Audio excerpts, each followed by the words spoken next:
Uh, uh, oh yeah, I'm at 24 frames per second now. 540.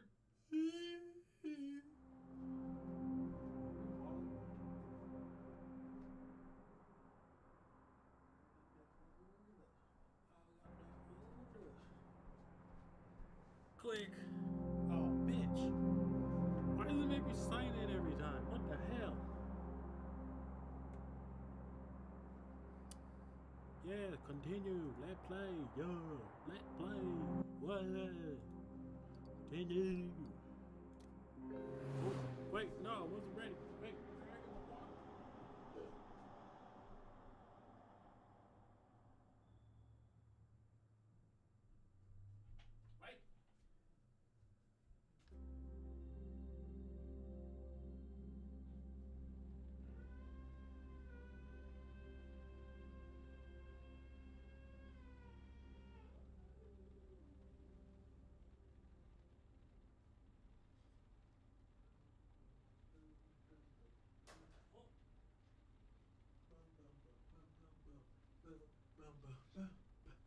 What? You open one eye. Do do do do. La la la la la la la la la la. Come and get your love. Come and get your love. Come and get your love. Sorry, not ready. I don't know why I started the stream, even though I'm not. I started the stream and I'm not ready. Why does it sound like something's on fire?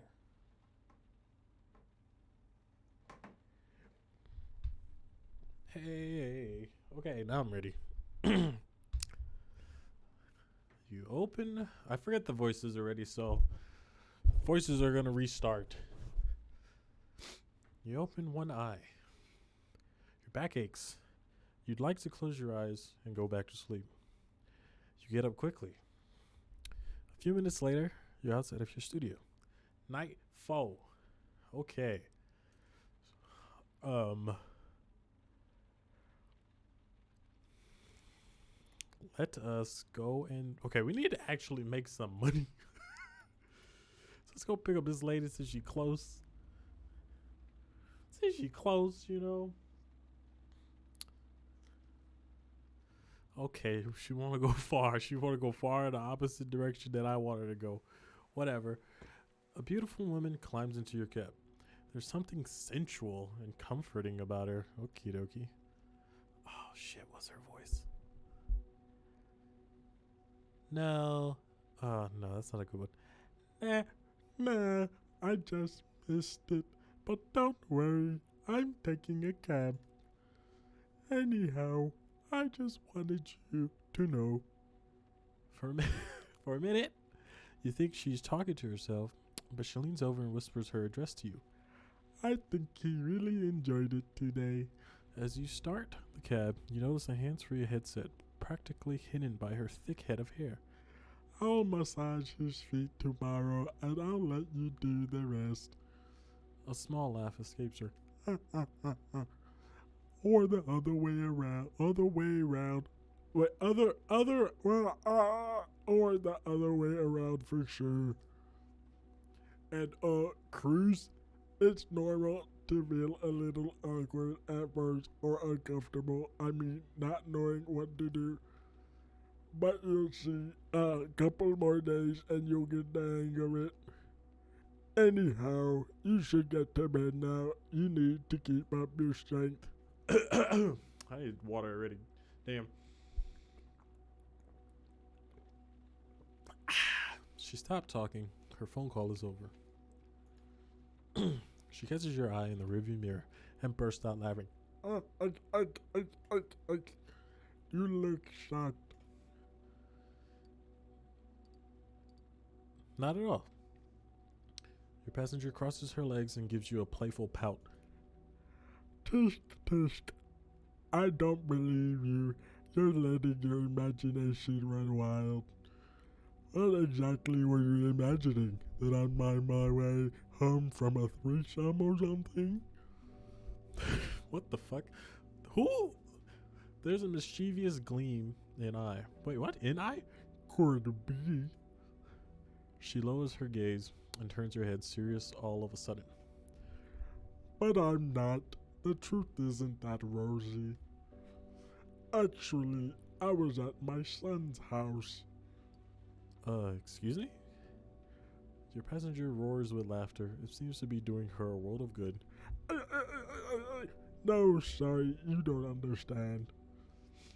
I've been taking care of him since his accident. I'm a nurse.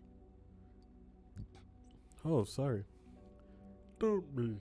You had nothing to do with it. She pauses dramatically. At least I don't think you did. You don't happen to drive a semi in your spare time, do you?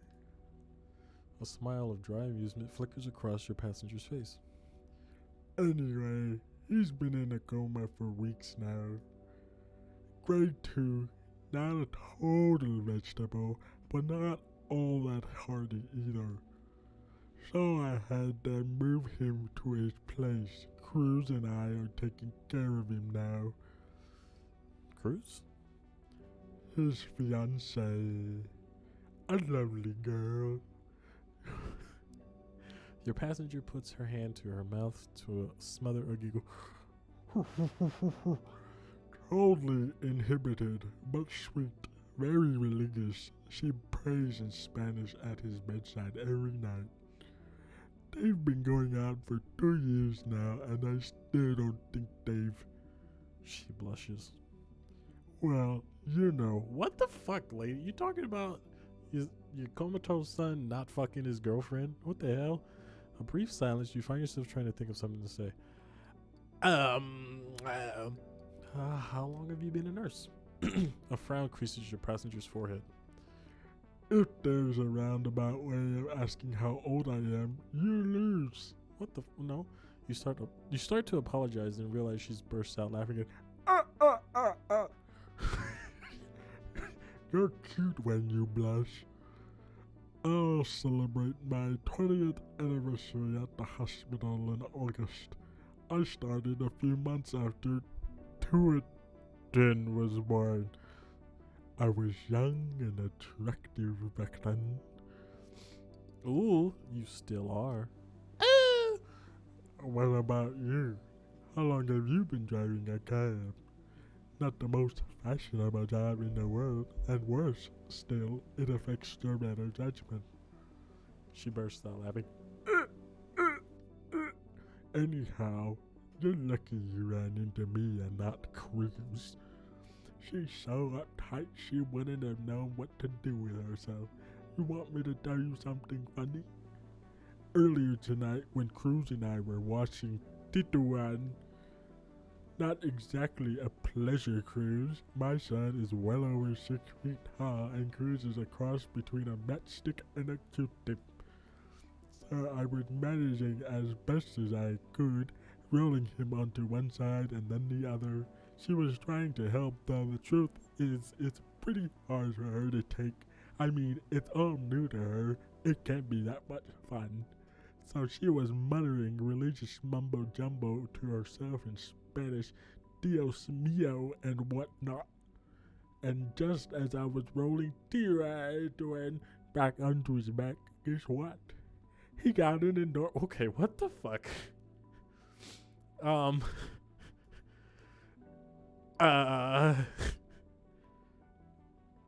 Laugh. Ha ha ha ha ha ha ha. For once you start to laugh, your passenger joins. The two of you enjoy a good long laugh. After a while, your passenger manages to catch her breath. A big old hard-on. Isn't this her fucking son? What the fuck? I'm so confused. What? Yeah. What did you do? She gives a shrug. My first thought was, where did he get that from? His father had it all. Oh my god. What's the? I can't even do the voice. Had altogether different build, if you know what I mean. Peals of warm laughter fill the air for a moment. You are happy as if a weight had been lifted. You pull up to the address she had given you. You stop the cab and she hands you the fare. Thanks for the conversation. The ride went by really fast. She reaches for the door and stops. You can sense she's really on edge. It's good to be able to talk. It's pretty unusual in Paris to meet someone so warm. Good luck. She shrugs automatically as if she didn't understand what you meant. Same to you. She shuts the door carefully, then walks away. Your eyes follow her as she climbs the steps to the door of her building. A moment later, she's gone. You feel something surfacing. Dark thoughts, pictures, memories, the bed sores she talked about. You notice a newspaper on the back seat. Your last passenger must have left it behind. Or the one before? You grab it and put it away. Could come in handy. You turn the key in the ignition and drive away.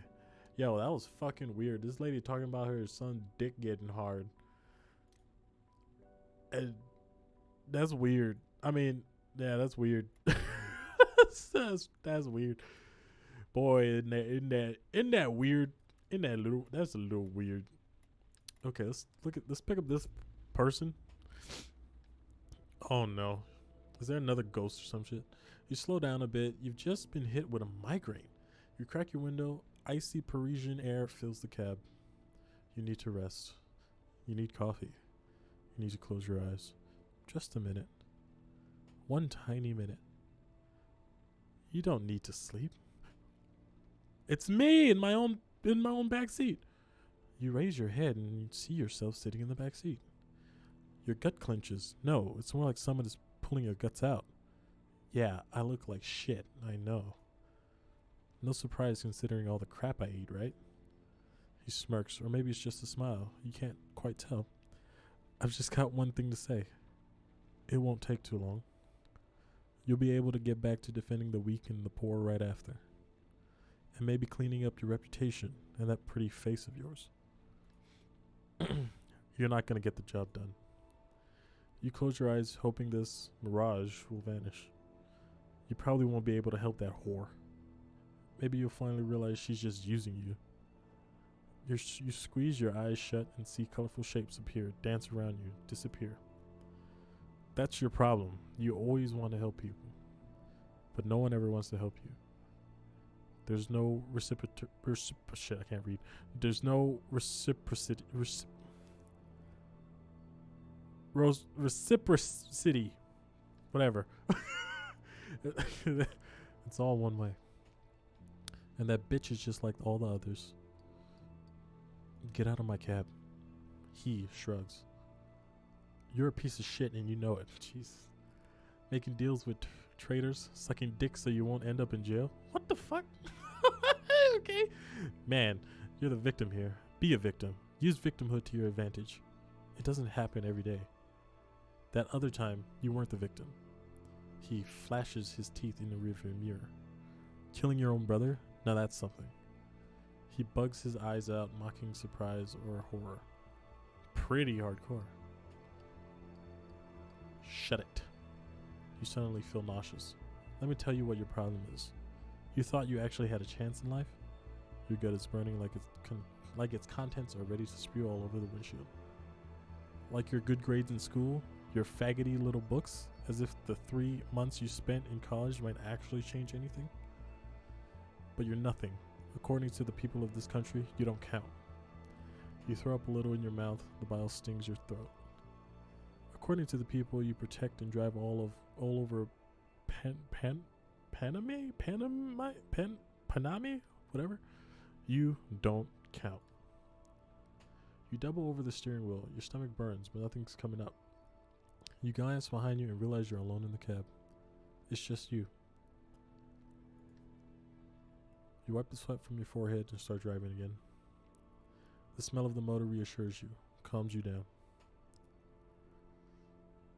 Let me just say, I was just reading what the game said, what the words in the game said, okay? I didn't say that myself. That's what, I was just reading what the game said, okay? Okay? I don't want nothing. I don't say that. The passenger who settles into the back seat could be a male model. He asks you to take him to Charles. Oh, this airport again. His voice is mild and pleasant. Mild and pleasant. Okay. I could do that. Mild and pleasant. You sense your passenger wants to talk about the killer. It's simple. Since the first murder, everyone thinks they know something. Everyone thinks they saw something. And this passenger is no exception. You watch him in the rearview mirror as he adjusts his clothes, checks his breath, obviously primping. You drive people to the airport all the time. They bring along a suitcase or a bouquet of flowers. Your passenger doesn't have either. He's looking at himself in the rearview mirror. His lips part and he runs his tongue over his teeth. Nothing stuck on my teeth, right? You shake your head. No. You wonder why he's going to the airport. You're wondering why I'm going to the airport, aren't you? Yes. I could tell you were curious. I'll tell you, but it's a secret. His voice has changed, as if you're about to deliver a speech. Women today are too smart for us men. Too smart they're onto us the minute we try to hit on them. He crinkles his nose. He crinkles his nose as if there were a bad smell in the cab. There are dozens of books on how to get lucky, on how to score, but they all make the same big mistake. Do you know what the mistake I'm talking about is? They're written by men? I don't see why that's a problem. After all, deer don't write books on hunting, do they? He smirks. No, let me tell you. All those books about hitting on women never tell you where the best hunting grounds are. A theatrical pause. Airports. Another theatrical pause. It's brilliant, right? Women in airports are lonely, emotional, and available.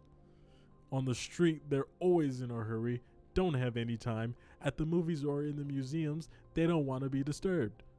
But at the airport... He's clearly very proud of himself. You remain silent. He crinkles his nose and sniffs again. Is it me? Or is there a funny smell in your cab? You sniff too. Sorry, I don't smell anything. He shrugs, then goes back to his monologue. Personally, I prefer older women. Let him talk. Single moms who are at the airport to pick up or send their kids to their exes. They are waiting at the unaccompanied minors counter to get information about a late flight or a gate change. I walk over to the counter, look at the flight information, pretend to be worried. My sister, I say. I'm waiting for my little sister. She's never been to Paris before. I'm going to take her to the Louvre. She wants to work in fashion someday. She's already very talented. I hope everything is okay, that she had a good flight. She means whatever. She means the world to me. She's my half-sister, but I love her like a sister. A smile, he takes another sniff, glances around the cab, and then picks up where he left off. The half-sister line. It works every time. Divorced parents remarried. Every time. He bursts out laughing. Ha hoo ha hee ha hoo ha hee ha hoo. A word of advice though. You have to get there early. Make a day of it. Keep an eye on the domestic flights, the delays, the companies. Am I doing the same voice as the last lady? I think so. It requires a little preparation, but usually I go home with 20, even 30 numbers in 6 hours. Not bad, eh? Let him talk. Another thing, I wouldn't recommend orally. The counters are a disaster there. You have to go back and forth between the different levels. It's exhausting. And the neon lights, they ruin your eyes. No, Rosie is definitely the way to go. The domestic flights terminal. He rubs his hands together. I could feel it. Today is my lucky day. It's going to be amazing. They're going to fall for me big time. You can't resist. You give a slight cough and you say, excuse me, do you mind if I ask you a personal question? No, of course not. At all. Wait, I fucked that up. No, of course. Not at all. Anything to help you understand my game plan.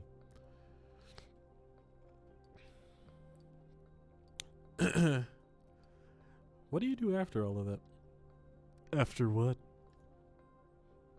After you get their numbers. Ah, very good question. I rate all the women I talk to, give them stars on a scale of 1 to 10. 5. According to appeal level. I go home and I start sending messages first to the 3 stars. He drops his voice in knowing tones. They're the easiest. My best looks, easy ratio. Same thing the next day with the 4 stars. They usually play hard to get. They see themselves as real beauties. He sniffs with a look of disgust. And then the 5 stars the day after that. Just to leave them hanging a little, to get them to doubt their own attractiveness. It's rule number 1. When you want to pick up women with my little strategy, lower their sense of self-esteem. The cab pulls into the drop-off lane. Your passenger pays the fare and exits the cab. I'm telling you, you should take my advice. It's a piece of cake. You just need to come up with a good line or two. They all fall for it. It's really bizarre. That smell of shit, it seems to be following me wherever I go. He walks away. Under the sole of his right shoe, you catch sight of a dark brown spot. The passenger disappears into the airport. You roll down the backseat window and start up the cab. Motherfucker gave me $2. Okay, well, I haven't moved in the direction I want to. I want to go down here, but every person here wants to go around this area, so whatever. I need more water, man. I'm like getting no clues at all. Oh, there we go. Yeah. Your next passenger slides into the cab and slams the door rather violently. Okay, sorry, I gotta take some water.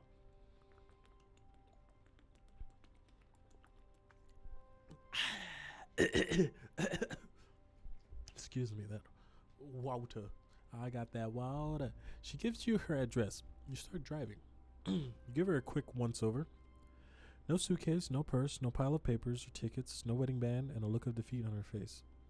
She drops someone off at the airport. Not her kid, not her husband, not a colleague or client. Who?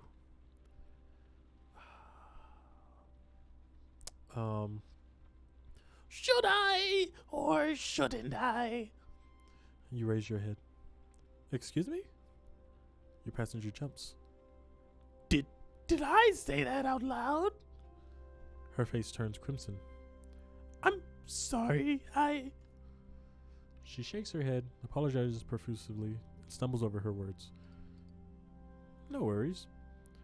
It's a bit hard to understand what's going on with me right now. You sense she needs to talk about it. More like she must talk about it. Her voice is warm and deep and has a stunning accent. Oh yeah. The West Indies? I'm in shock. No, not the West Indies. Don't worry, it's nothing serious, on the contrary. I'm in love. Silence. She's from an island, but you can't tell which one. Out of the blue, just like that. Whereas I'm usually... She shakes her head. I'm usually the one people fall in love with. I'm demanding, complicated. I always have someone on my mind, but it's never the right person. But this time it was reciprocal. She flashes an incredible smile. She's American, lives in Seattle. She's a journalist, like me. She was here covering the terrorist trial. Our eyes kept crossing. We spent 4 days side by side. Just enough time for the trial to come to an end, for us to wrap up and spend an evening wandering along the banks of Seine. Her eyes get a bit misty. It was really cold out, but we didn't even notice. Her smile suddenly vanishes. And I just dropped her off at the airport. There you have it. She pauses. It was short, intense. We'll probably never see each other again. Maybe it's better this way. A vacation romance. Exactly. In the dead of winter. But that's the idea. Just a fling. She shifts her body slightly and seems to forget you. She's lost in thought. You can see her lips move, tremble. So you can see her lips move, tremble, form words she doesn't say out loud. Then suddenly you hear her whisper, "Go with her." An odd look takes over her face. Yes. Wait. Yes. Yes, take a plane. Follow her. Find her. But she giggles. What would I tell work? I can't just. She doesn't bother finishing her sentence. Even she doesn't believe the lies she's telling. Yes, I have time to make up.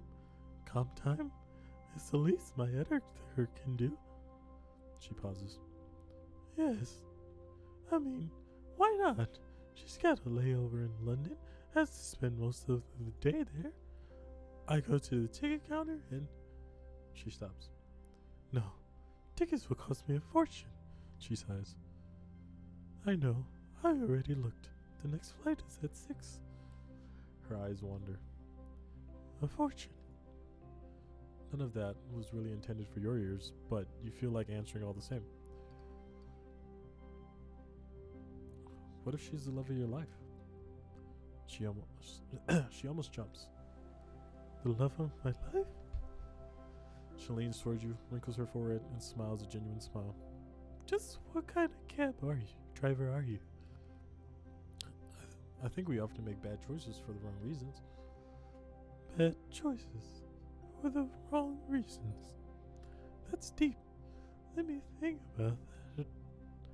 Her gaze wanders outside to the road, Parisian suburbia, the yellowish street lamps. I said lights? Do I really need this money? It's money I've saved up to go visit family. But when I'm there, I feel out of place. Like I'm suffocating. All the more reason then, right? All the more reason indeed. All the more reason. She smiles. Seattle. She looks you straight in the eye. I have to go, don't I? You nod.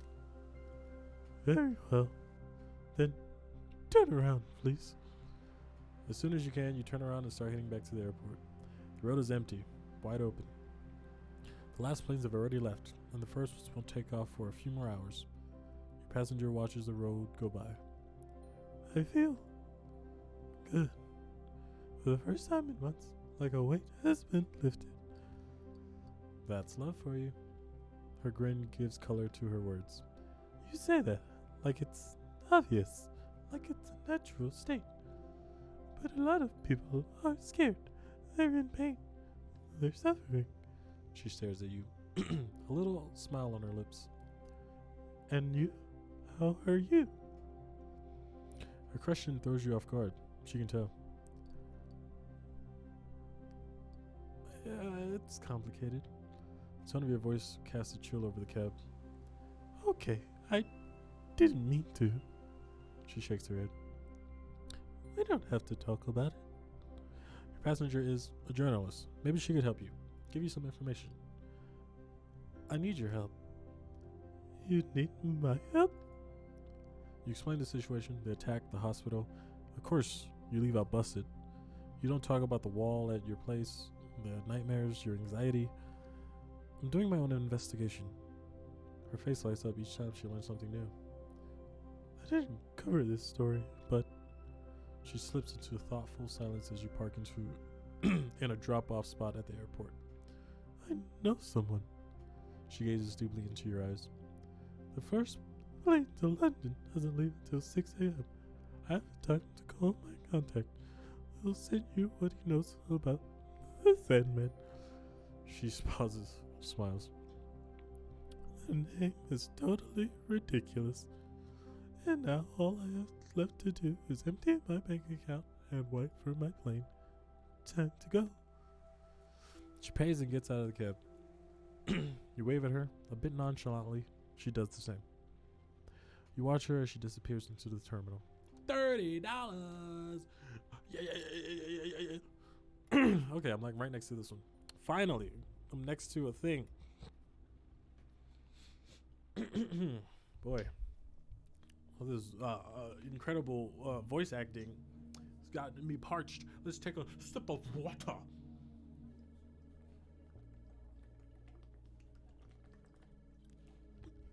Excuse me.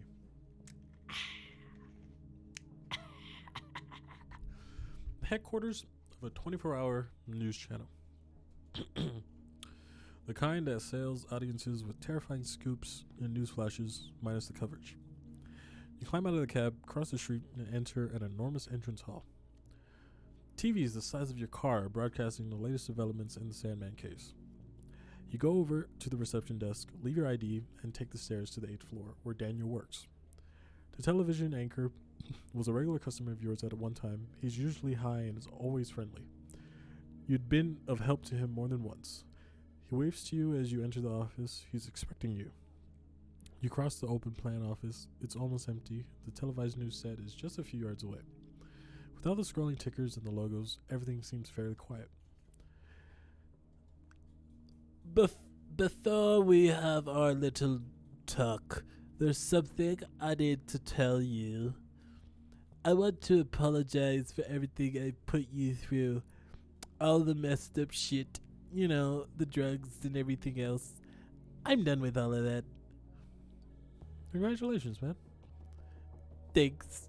Well, I'm still working on it, but I met the right person, and now I'm sure I'm going to. He gives his head a oh my god, I can't read. I don't know why I'm playing a game where I'm reading all the time and I can't read. He gives his head a vehement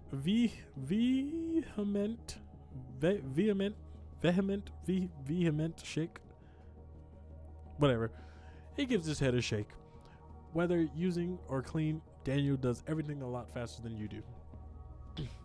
Anyhow, in your text, I forgot his voice word. In your text message, you said you had a few questions about the Sandman.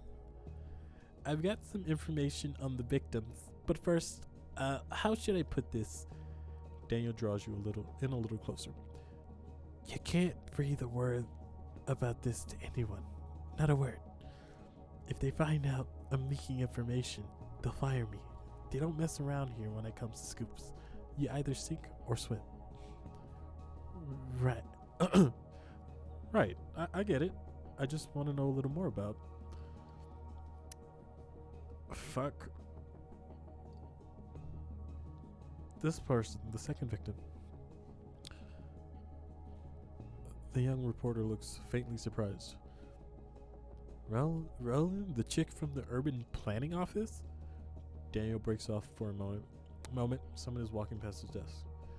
Hold on a second. He leads you by the elbow to the other side of the office where there's a tiny room with a Xerox machine. No one will bother us in here. Everyone here despised Roland. We all knew she was paid off by the GD not to say anything. About the albatross? Bingo. She prepared us. I can't talk with my mouth. I'm making my mouth stupid so I can talk like this. She predated the authorizations, the paperwork, and crap like that. And she pocketed about $50,000 in the process. You can't help whistling. That's nearly 3 times my salary. He glances up at the enormous clock overhead. Listen, man, I owe you one, so what else do you want to know? Tell me more about the fourth victim. The fourth victim was a fat cat. He and his mother owned paper at one time. They were all the money comes from. He stops short, reconsidering. Came from. He lived in a life of luxury. Winter in the tropics, summer in St. Only the best for his dog and his orchids. He didn't pay much attention to business, except that one time. The young man leans closer as if someone were within earshot. One time? The one time. except the time he showed up at the board meeting. It was a few months before the Albatross burnt down, and he vetoed the building's renovations. Nobody knew why, but he was against spending any money on that building. And this, in part, is why the fire broke out. There's a knock at the door. Yeah, I'm coming. Sorry, you'll have to go around here. It's a battlefield. No worries. Thanks for everything. He stops short, realizing that, for once, he's been able to help you. A smile plays across his face. It feels funny to hear you say that. You return his smile. Back in the cab, you're relieved Daniel's addiction has been replaced by something more manageable, let's say. At least you hope it is. You turn the key in the ignition and drive away. A motorcycle in the distance takes off like a shot. Bang! You stall. A sickening feeling in the pit of your stomach. It was just an exhaust pipe. That's all. Nothing more. That's all. Nothing more. Whew. Okay, we got that down. I need money, so I'm gonna take this guy. Oh, he won't go over there at all. Francois de la Neve. What would his voice be? Okay. Sure, I need money. I need to take it. You immediately recognize the next passenger getting in your taxi. You never watch television, rarely listen to the radio, you don't read the newspaper, and yet you know Francois' face. Polemicist? What? Polemicist? Novelist? Columnist? Politician, too, you think. Your passenger distractedly gives you his address. You start driving. You sense your passenger is not in a good mood. I'm telling you, frankly, some people could really use a slap in the face. Everything all right? Well, of course everything's fine. Okay, I might let the voice. Everything's just fine. Just fine. No problem at all. He pauses. You'll see what I mean. Tonight, I was invited over for dinner by a good friend who works in television. Her 12-year-old son dined with us. First of all, if I may, is it really necessary to have children at the same table? But I digress. All evening, the young fella, the child. Now I say child, but his nose already peppered with preteen pimples and he had a pathetic patch of peach fuzz above his upper lip. Anyway, the child spent the entire evening with his eyes glued to a tiny screen with buttons on each side. Phone? No. Or maybe so. I know nothing about those things. He flits his finger in front of his face like he is trying to swat an invisible fly. It's of no matter. He did not ask a single question. He did not answer a single question. His voice becomes extremely high-pitched. Okay. He didn't even ask. Well, I can't. He didn't even ask me how the launch of my latest book in France and submission was going. Not a thing. What's more, he was sitting right next to me, of course. He pauses. Your passenger is in full rant mode. He spent the whole evening on that damn video game. What a moron. What a generation of morons. Each and every one of them. He starts writing in his notebook, mumbling all the while. A few words reach your ears. Consumer society, life of leisure, pleasure, self-centered. And they stretch their legs out. What are they getting so comfortable for? I ask you this. Want to be superheroes, muscle-bound warriors, princesses, Chinese ninjas? Yet, what are they actually doing with their lives? Their sole purpose is to consume. He pauses. That's just it. They're going to love it. He dives back into his notebook.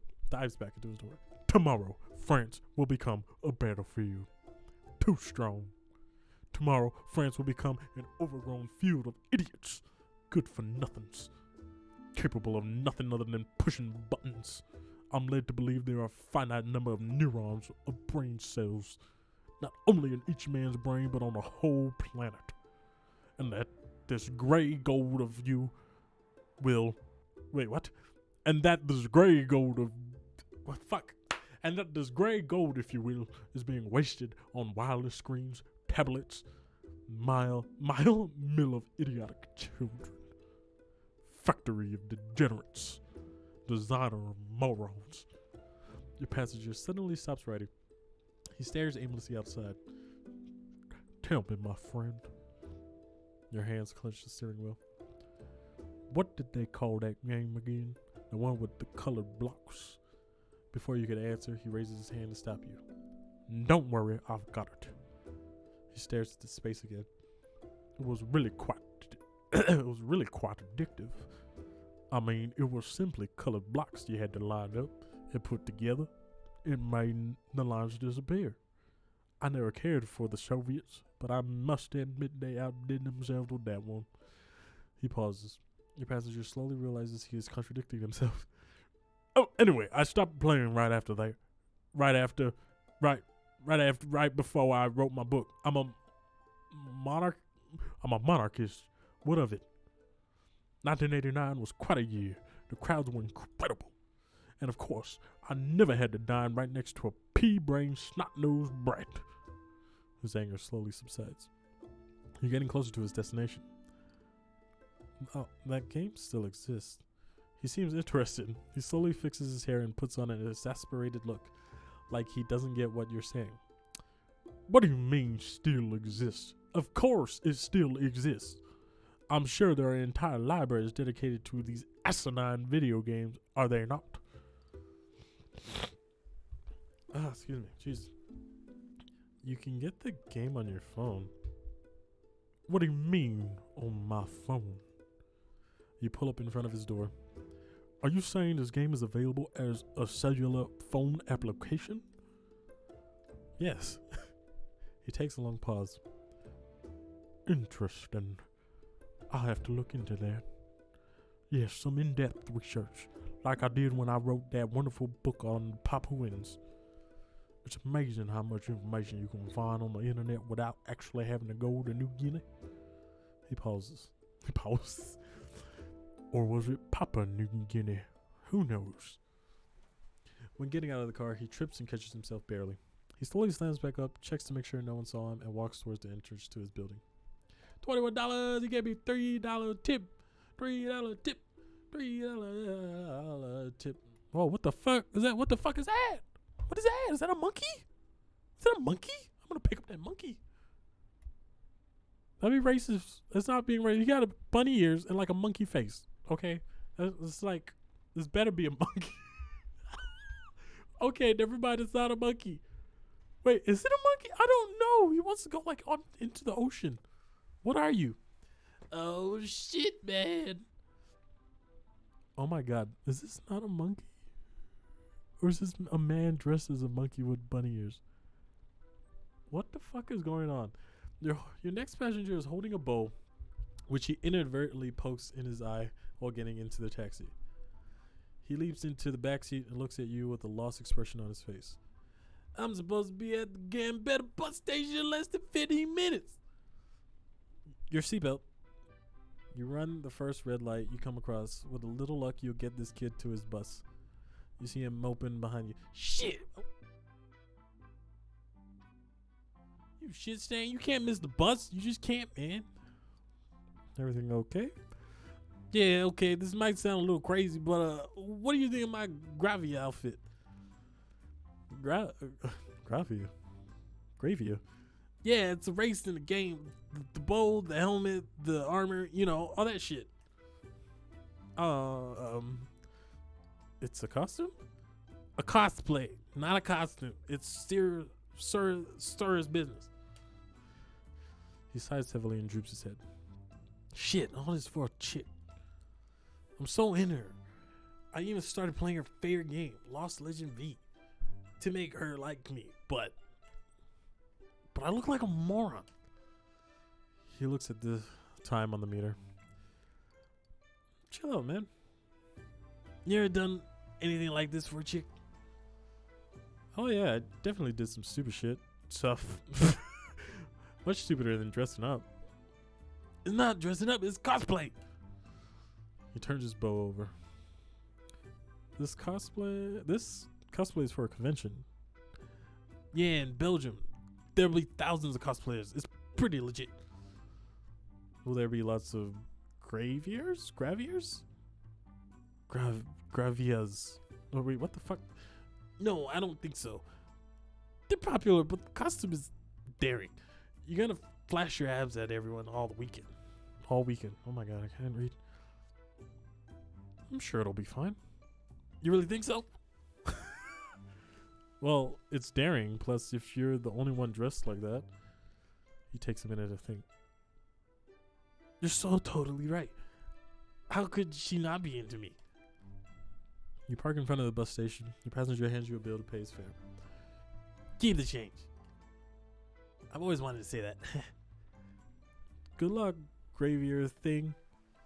Gravia. Yeah, thanks, man.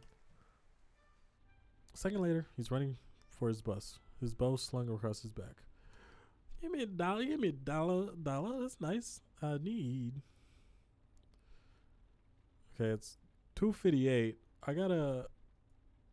Let's go here. Get this thing. Cause I'm running out of money already, man. I'm trying to solve this mystery. Let's listen to the radio. Oh, okay. I didn't listen to the news. You happen upon the nighttime news. You learn that one of the recipients of this year's Fields Medal, a prize awarded for outstanding work in mathematics, is a French woman of Iranian descent. I think that's how you say it. You hear her voice in a short clip and immediately recognize it as one of your passengers.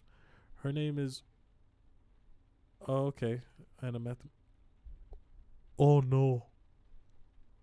She's on the spectrum and I made a stupid voice for her. Oh no.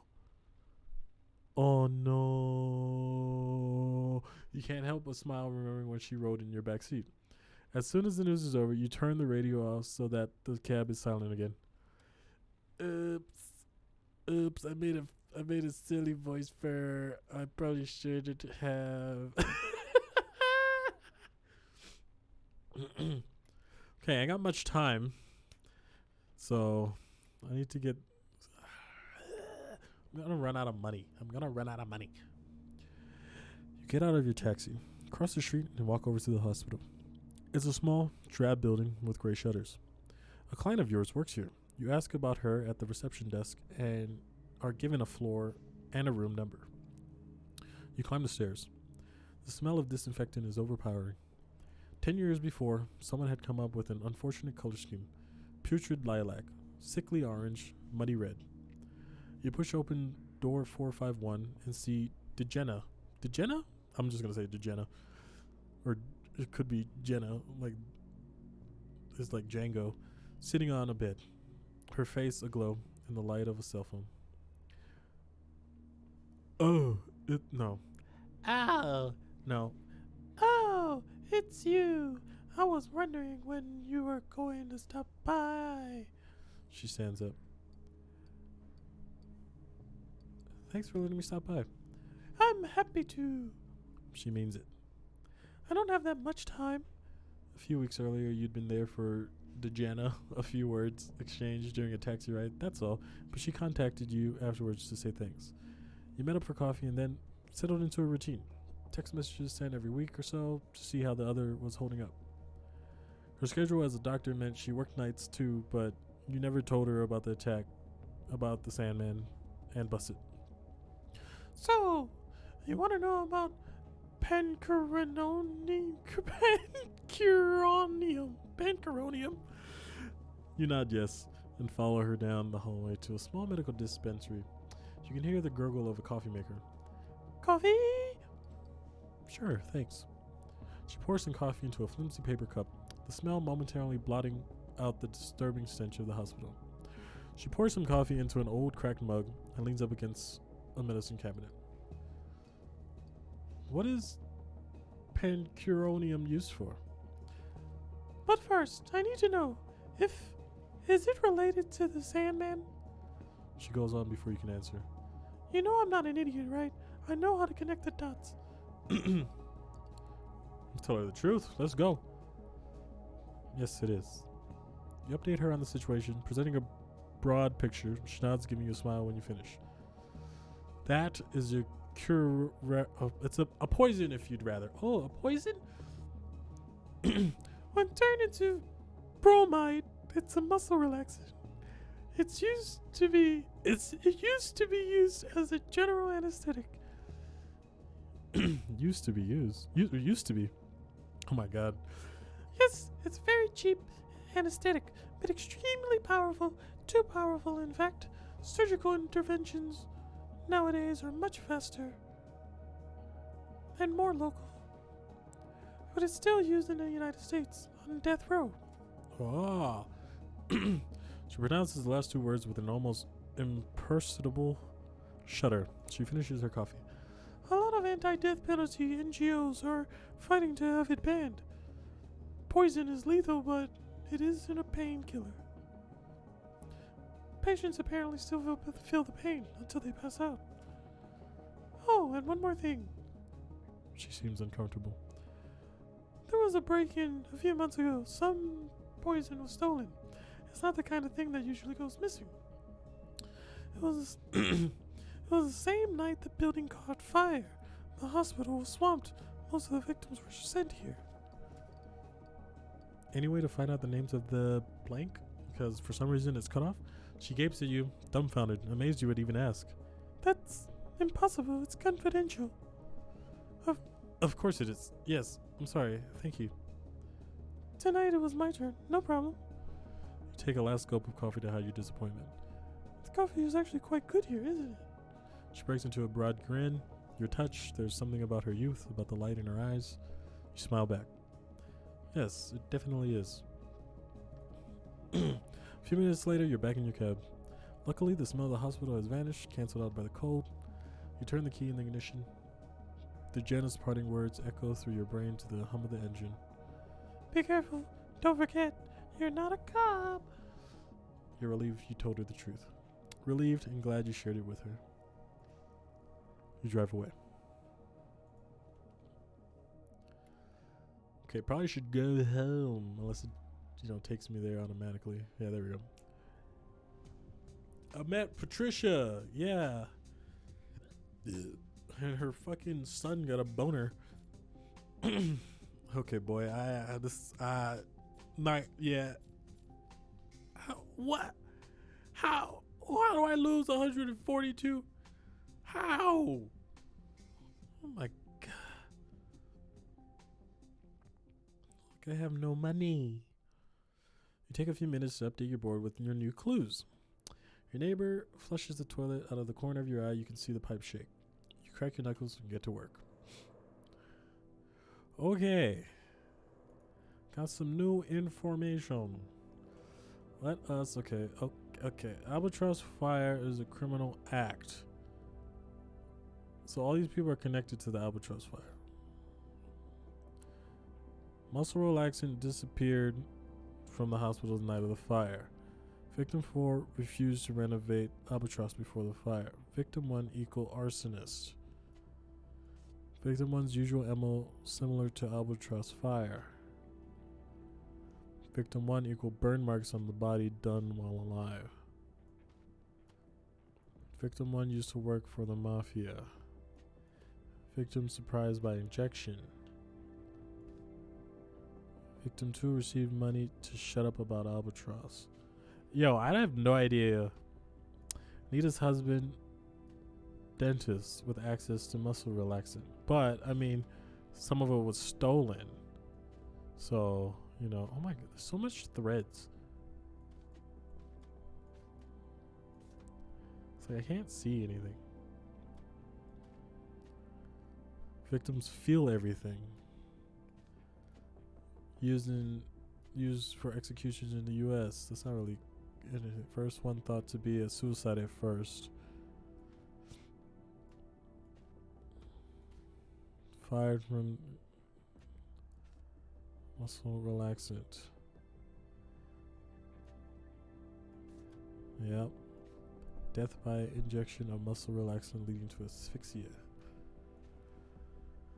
Victim 1, death equals scapegoat.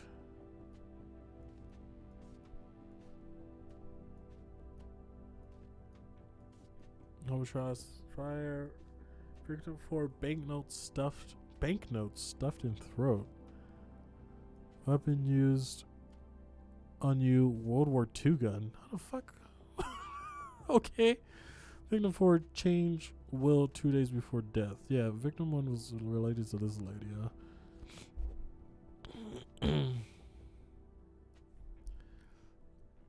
Okay, this lady's got a lot of shit, man.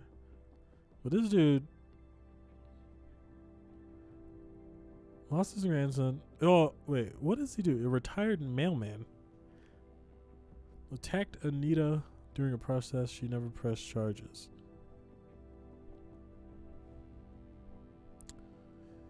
Received money to shut up about Albatross. Used to work for the mafia. Victim 1's death was scapegoat.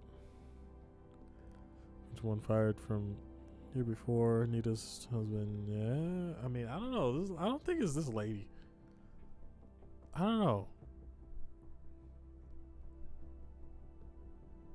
Ruthless and ready for it. Has been difficult to investigate his friends in high places. Like, I don't think he killed victim 1. But I think he for sure, if it was him, like, it had something to do with victim 4, maybe. And like the rest of the victims. Recently fired from the board, good physical state, lost her dad a year ago, did her military service in Israel, knows how to handle a gun. I was attacked by a World War II gun. So yeah, this dude's just a retired mailman. And he has like, yeah, he's an alcoholic. I don't know. Maybe it's this lady. We'll see. I have no idea. So let's just end the night. I don't know, bruh. I think I have 2 days left, like this day and the next day, and then after that, I have to ask. Oh shit, I need to drink some water real quick. Hold on.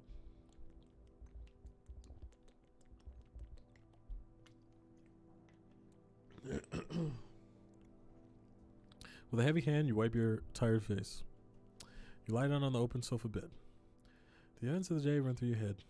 The streets, the passengers, the faces, the problems. Your brain is running at full speed. Your body aches, and you are in pain. You can tell you need to get more sleep. You glance at your investigation board. Your hands are shaking. You don't quite know what's happening around you anymore. For a short moment, the room around you starts to flutter. You shake your head and your mind wanders for a second. Right when you're about to fall asleep, something rubs against your leg. You prop your head up, and just there in the shadows, you see a face. Okay, yeah, this again. You wake with a start, look quickly around you, and there's no one there. You lie back down, feeling restless.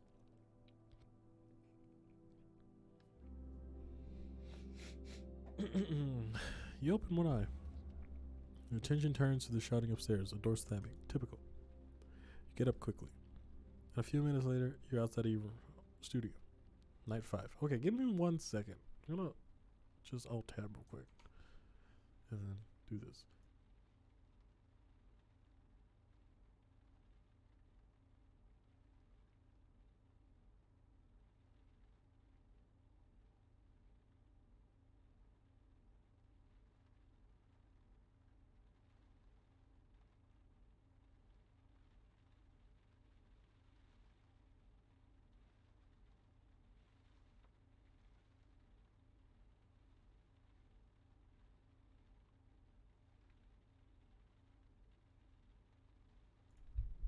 Okay. I had to clear my throat. Okay. Let us go straight here for a second.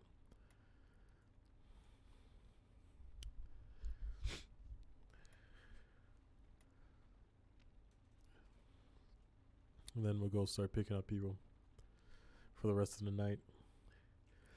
Because we got to make some money somehow. You know, it's like shit. It's like I don't know how to make money. I'm sure this isn't helping. The headquarters of Secret Escort Paris is a rather rustic-looking affair wedged between two buildings. 2 stories, wooden shutters, dead flowers in the window, dead flowers in window boxes, no doubt zapped by the cold. There's light on downstairs. You're not exactly sure what the plan is. Maybe a banknote or 2 will get you some answers. You climb out of the cab. You enter the building through a door opening directly onto an office. That's probably what the whole house is like. Rooms converted into meeting rooms and archives. But it's the temperature that really surprises you. It's practically colder inside than out. Can I help? Wait, no. Can I help you? A young man wearing a parka, boots, and mittens enters the room. He gives you a thorough looking over, then visibly brightens. At last, the heating man. Tell me you're here to fix the heat. I'm here for the heat. He places the file he's holding on the desk, then walks over to you. Am I happy to see you, man? We must have called your boss 50 times. He keeps saying it's Christmas. The young man breaks into a long, drawn out. I don't like that voice. I'm changing the voice. Drawn out story about the heater breaking down. You listen without something. He grabs hold of your arm and leads you through various rooms to the storage area where there are archive boxes and an old water heater. Fuck, I don't know what to change the voice to. My boss is such a cheapskate. I've had it. I really have. His mellow voice suddenly seems muffled by the heaps of cardboard boxes and files stacked everywhere. Do you think you'll be able to fix it? I'll have to look at it first. Good. I'll let you take a look. The door's open. As usual, please come and go here as they please. People come and go here as they please. He laughs. Ha ha ha ha. Then lets go of your arm at last. He takes a small step backward, his eyes glued to you. I'm next door if you need anything. Feel free to ask. You give him a nod as he exits the room, then you turn your attention to the boiler. Judging by the young man's attitude, he'll probably leave you alone a while, but you don't want to overstay your welcome. There's no telling when he'll return. Better take a look at the hot water heater first and risk not having time to look around. Look through the files. You look over at the boxes, 3 stacks of plain cardboard boxes. You need to get your hands on a list of customers or their preferences. Go through the boxes near the boiler. The boxes under the boiler are wet and moldy. Brown pulp sticks to your fingers when you start plowing through them. You immediately realize you've hit the jackpot. Jackpot. Lists, databases, printouts with names crossed out and highlighted. One of them seems to be the list of secret escort clients. Take the list. You slip it into your back pocket, hoping it doesn't show too much, then stand up. You're done with the pile near the water heater.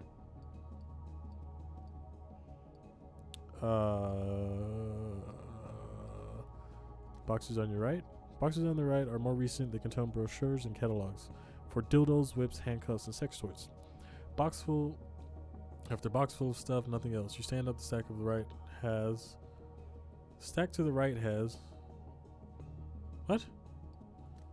The boxes on the left. You run your fingers lightly over the boxes to the left. There are old, damp, and moldy. Inside, pay slips from the 90s. Name on one of the receipts catches your eye. Take the receipt. Grab the receipt and slip it into your back pocket. Stand up. Done with the cartons on your left. You reckon you found everything worth taking? Because there's nothing in the box. Come up with nothing. Okay, what the hell? Excuse me. Oh, shit. You hear the young man's voice in time to grab your phone. When he enters the room, you look up in mock surprise. Oh, wait, I forgot the voice already. Oh, sorry. No. Have you figured out what the problem is? I'm not sure yet. Damn, that's too bad. I'm getting sick and tired of all the cold. You can hear a phone ringing in another room somewhere. The young man lowers his gaze and sighs. You see a bunch of small tattoos on his neck, stylized stars that make up a comet. I'll be right back. That gives you a few more minutes to look around. As soon as he's gone, you get back to business. I don't want to do going through the boxes anymore. Why is it cut off also? You see that shit? You see that shit? That's on my monitor too. Boxes on your left? Yeah, there's nothing of interest. How can... Oh, not that. Just step out of the water here. The young man hangs up, then walks back over to you. You need to get out before something goes wrong. As soon as he enters the room, I'm going to get my tools. I'm afraid it's a little more complicated than I thought. What do you mean? What do you mean by complicated?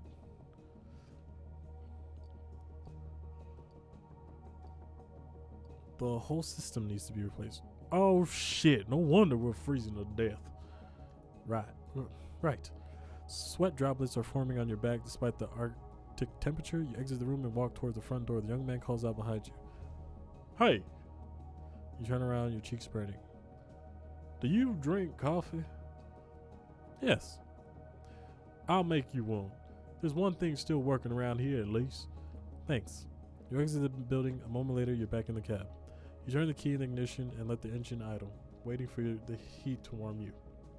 You pull out the list and give it a quick going over. A few familiar names jump out at you. You place a document in the glove compartment. You go over it more carefully later tonight. You take a look at the other document, then give a slow nod. The name you thought you'd recognize isn't one of your suspects. You crumple the sheet of paper into a ball and toss it out the window. You hope the other list will provide a lead. Fuck.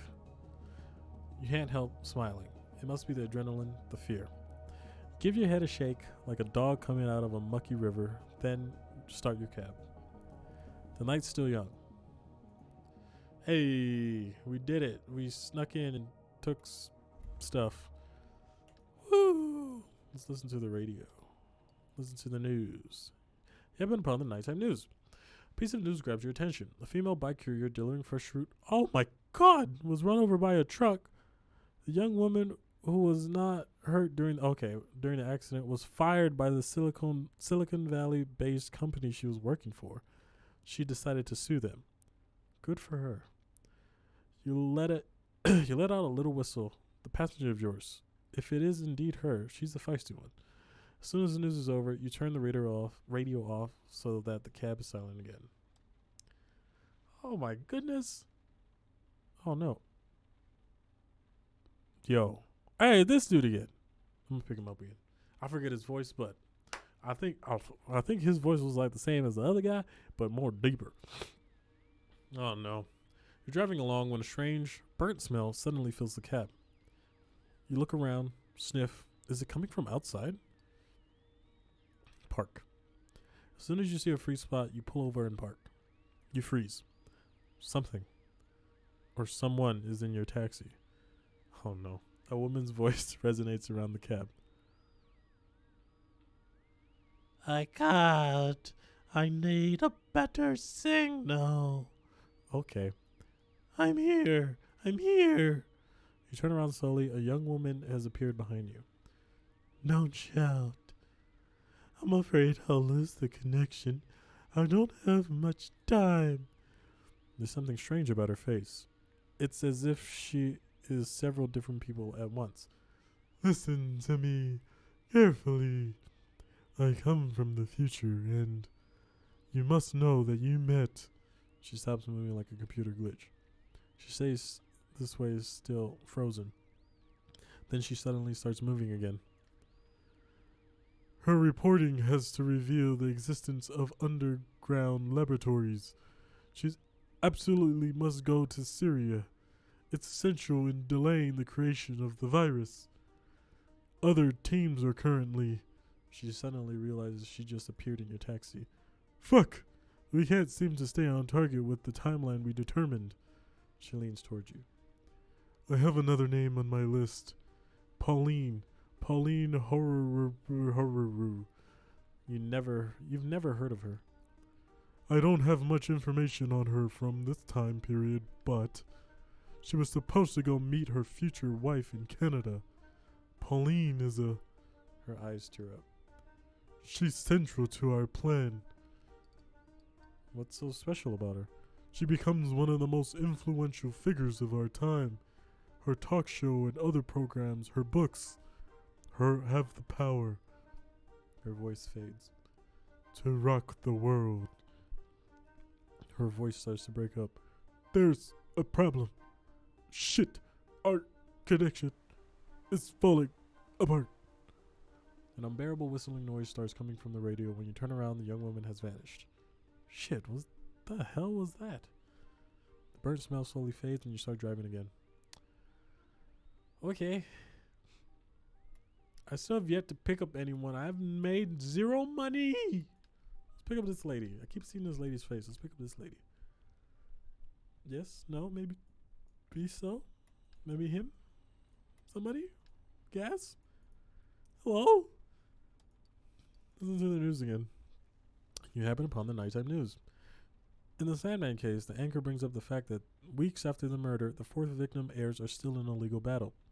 One of the family's lawyers explains the murder must be solved first. In case the killer is one of Henry heirs. As soon as the news is over, you turn the radio off so the cab is silent again.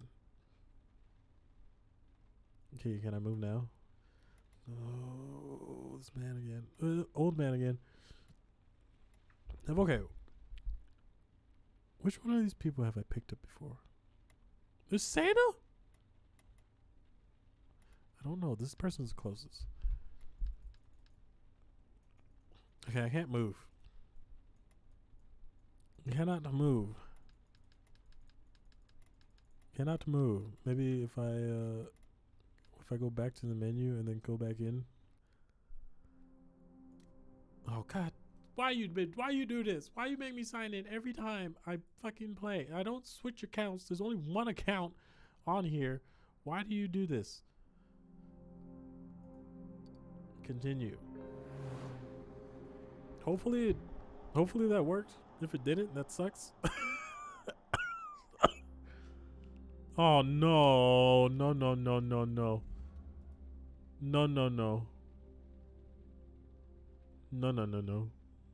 No. Okay, wait, no, yes. What? Okay, wait, what? Okay, maybe it worked. Let's go pick up this man. Oh, we can move now. Okay. He wants, Jerome Prod. Passenger hurls himself into the back of the cab, spits out his address, and loosens up all at once as if relieved. I thought, phew, thank you for stopping. You nod and start the cab. You sense he's a talker and a real headache. It's better to focus on the road. He drums his fingers nervously on his leather briefcase, but he's wearing a satisfied look on his face. Barely 30 seconds later, your passenger asks with a slight tremor, "Are we almost there yet?" You look at him in a rearview mirror, surprised and a little annoyed. Usually it's the big brawny types who say stuff like that, guys who think they're bulls in a cash cow world. But this guy, he looks more like a lamb to you. We just got going. He seems disappointed. Oh, right.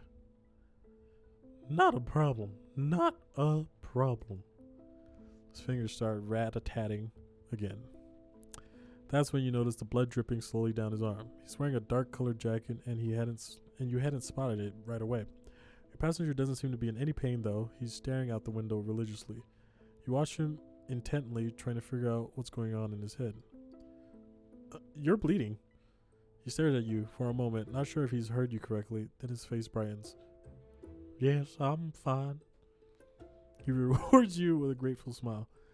The building manager didn't know I was coming by, so he's sick to dogs on me. A faint smile flickers across his face, but he suddenly looks pale to you. Unfortunate business. I had sent a message to his wife, of course, but she had broken her leg that morning, so she forgot to tell the husband. Well, she didn't exactly break it. The cab did. The one I had ordered to go into the office, it ran her over. Because, you see, wait, I'm getting it all wrong. I had already gone in that morning, but I forgot the key to the safe. This is to say, well, it's pretty complicated actually. He gives a short laugh. Ho ho ho ho. I dropped the key and it got stuck in the gearbox of my car. I don't know why all the voices are southern. That's just the voice I'm going with today. Not my car, actually, but an old jalopy on loan from the garage. I know it's jalopy. I just said jalopy because it's stupid. Because my real car, so to speak, broke down on my way to Paris yesterday. I was just back. I was just back from a friend's funeral in Brest. A tragic death. Gas leak in the chalet we shared in the house. He heaves an audibly woeful sigh. So now I have 2 cars in the garage. He appears to be momentarily preoccupied. Not exactly the best timing. He gives his briefcase a knowing pat as if it's contained the launch codes for the U.S. nuclear arsenal. But these papers are pretty damn important. Clearly he is very impressed with himself. I work for father, and it was an emergency.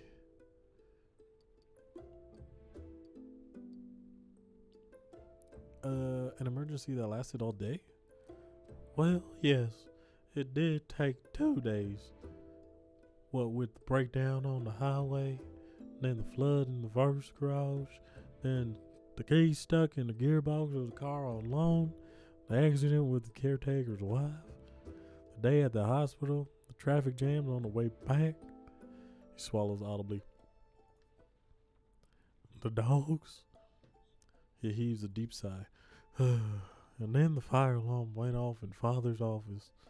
Just between you and me, I have doubts about the Picasso drying out, but I haven't had time to look into it. He drops his head for a moment before adding, but Father says we shouldn't talk about the Picasso. He looks at you. His voice brightens noticeably. Quite a day, eh? Especially since the papers were not in the safe. They were in the trash. His eyes widen. It's crazy how big that building is. There are tunnels in the basement and dumpsters the size of this cab. He bites his lip. Not that your cab is a dumpster. I mean, don't get me wrong. But we often forget we live on an anthill. The garbage bins and pipes, the sewers. Not that I'm likely to forget the sewers anytime soon. I've actually visited them a few times, up close and personal. Did you know that 1 out of every 37 manhole covers in Paris has a manufacturing defect? Just imagine. Ha! What do you mean? Well, if you step on one, your foot firmly on the edge, the lid flips over and you fall in. It happens to me all the time. All the time. It's pretty crazy. You are nearing your destination. Your passenger seems increasingly excited. Keep quiet. You park in front of the address he had given you. A large, building, clearly home to a host of lawyers and notaries. Well, I'm off. We still have a few hours to get Father's defense ready. Soon he'll be free. I know it. I can feel it. He pays the fare and exits the cab in a hurry. You watch your passenger approach the door, punch in the code, punch it in again, get impatient, then start walking away from the building. Wait. The passenger starts walking up the street. He spots your cab and walks back over. Thanks for waiting. It's funny, I can't get in. What street number did I give you? 112. Oh, right. It's 212, actually. It's still a ways away. Climb on in. Thank you. He climbs into the back seat. Sorry, I'm not very good with numbers. What do you do for a living? I'm an accountant. You start the cab and enjoy only a few seconds of silence. You've almost come to number 212. A firefighter decked out in protective gear motions you to stop. Your passenger leans forward. What's going on? That's the address. Out the window, you see an elegant apartment building in flames.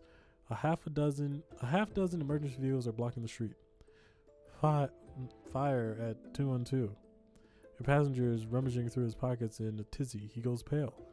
Damn. I have to go. Thank you for your help. He leaps out of the taxi and dashes over to the firefighters, his briefcase clutched tightly against his chest. You start the cab. Man, I'm making zero money. I need to make more money. There's a lady here. Hopefully this lady has a lot of money. The gorgeous luxury car flies by. It's set. I get $18. But that's far, you know? That's pretty far. Refuse. Because I know I can refuse people, but like, I don't know. These people need to give me like $100 on the spot. 13. Ugh. Can I raise my prices? Let's pick up this light-skinned Drake. $5. No. I don't know, man. I need money. This is the old guy again.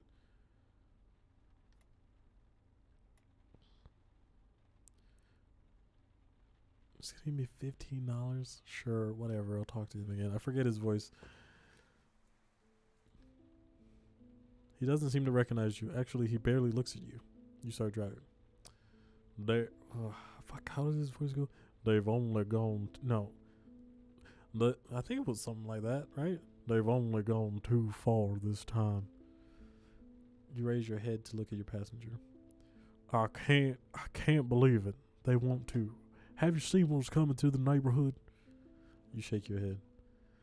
I'm not familiar with the area. Well, I am. I live here, and every day I see it transforming into a veritable intellectual quagmire, a swamp of bad taste. Over there on the corner was a charming little shop run by a Greek couple. They sold delicious food from their country. Sumptuous grape leaves, creamy yogurt, little baklava covered in mountain honey. And now they're closing. Bye-bye, Greek shop. And for what? One of those American coffee shops? Anger pops up in his voice. By gum! As I live and breathe. Piss served in styrofoam cups. Piss sold to hipsters from a small fortune. And sure, why not add more cream? Go ahead. Add some pumpkin. Fools, ignoramuses. He grabs his notebook and starts madly scribbling all the ideas coming to him. The world is going to pot. French culture is on the brink of extinction. Coffee, a pillar of history. Our ancestors who traveled to the other side of the world in search of it. Dead, buried, destroyed, replaced by American plastic water. A great replacement for coffee. He suddenly turns to you. They will destroy everything. Other baboons, monsters. He gets back to his notebook. I simply wonder, could Sartre, whatever, have written his best work in one of these chain cafes, this temple of hipsterdom? Could he have written a single line while drinking? He nearly retches as he pronounces the names. Pumpkin spice latte. His English accent is deplorable. Caramel macchiato, strawberry cream, flat white. Blah. What is this barbaric language I'm obliged to use when I place my order? And criminy, why in the world must I give them my name? And yet you say Francois Jacques de la N is too long to put on your disposable cups. He catches his breath. The armchairs are too comfy. No author can write slouched and shapeless extra cream. He rolls his eyes. Not to mention the milk, almond, soy, coconut. To hell with milk substitutes. New age liberal freak hullabaloo. Harebrained ideas from the environmentally insane. I spit on their hatred for cows. What could be more patriotic than loving cows? He suddenly lifts his head to look at you. There's a moment of silence. He scratches out the line he just wrote. No, pigs. France at its finest. Cows. Baronese cattle. The Fromont de Lyon, what breeds? You think you see the passenger licking his chops. Ah, yes, the Rogue Flamande. That's the stuff France is made of. My accent, the accent's all over the place. I'm sorry. A string of drool appears at the corner of his mouth. Not milk substitutes. Not tasteless sugar-packed coffee. Not Americans. He raises his fist with rage, but abruptly stops himself and starts writing again.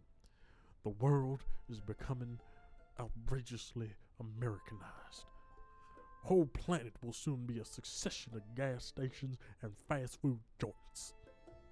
A dream of bistros. A dream of true Saint Germain cafes. He grins as he writes the next words. Because what have Americans ever done for France anyway? He underlines the last sentence several times. You watch himself in the rearview mirror, so very proud of himself, practically glowing. You're not far from his destination now. In a whisper, he adds, magnificent. The Americans liberated France. Come again? History's not my strong suit, but the Americans helped France during the war, right? His eyes bug out. Yes, of course. They provided logistics and necessary aid, indeed. But did they have to impose their brands on us? Their soda pop? Their hamburgers? He snickers. I'm not saying nothing good can come from there, you know. His fingers dance above his head. Say, my friend, would you mind stopping here? I have the nibbles, and I know there's a small 24-hour Italian restaurant near here. Please, just drop me off here. I'll be fine. You pull over. He pays his fare and gets out without another word. Watch him. He crosses the street nonchalantly and walks towards an avenue, still bustling at this time of night. From where you are, you're almost certain he just walked into a takeout New York pizza. You grin and drive off. Okay, so this dude's just a hypocrite and shit. He just... Okay. Oh. That's a dark person. That's not racist. I'm brown.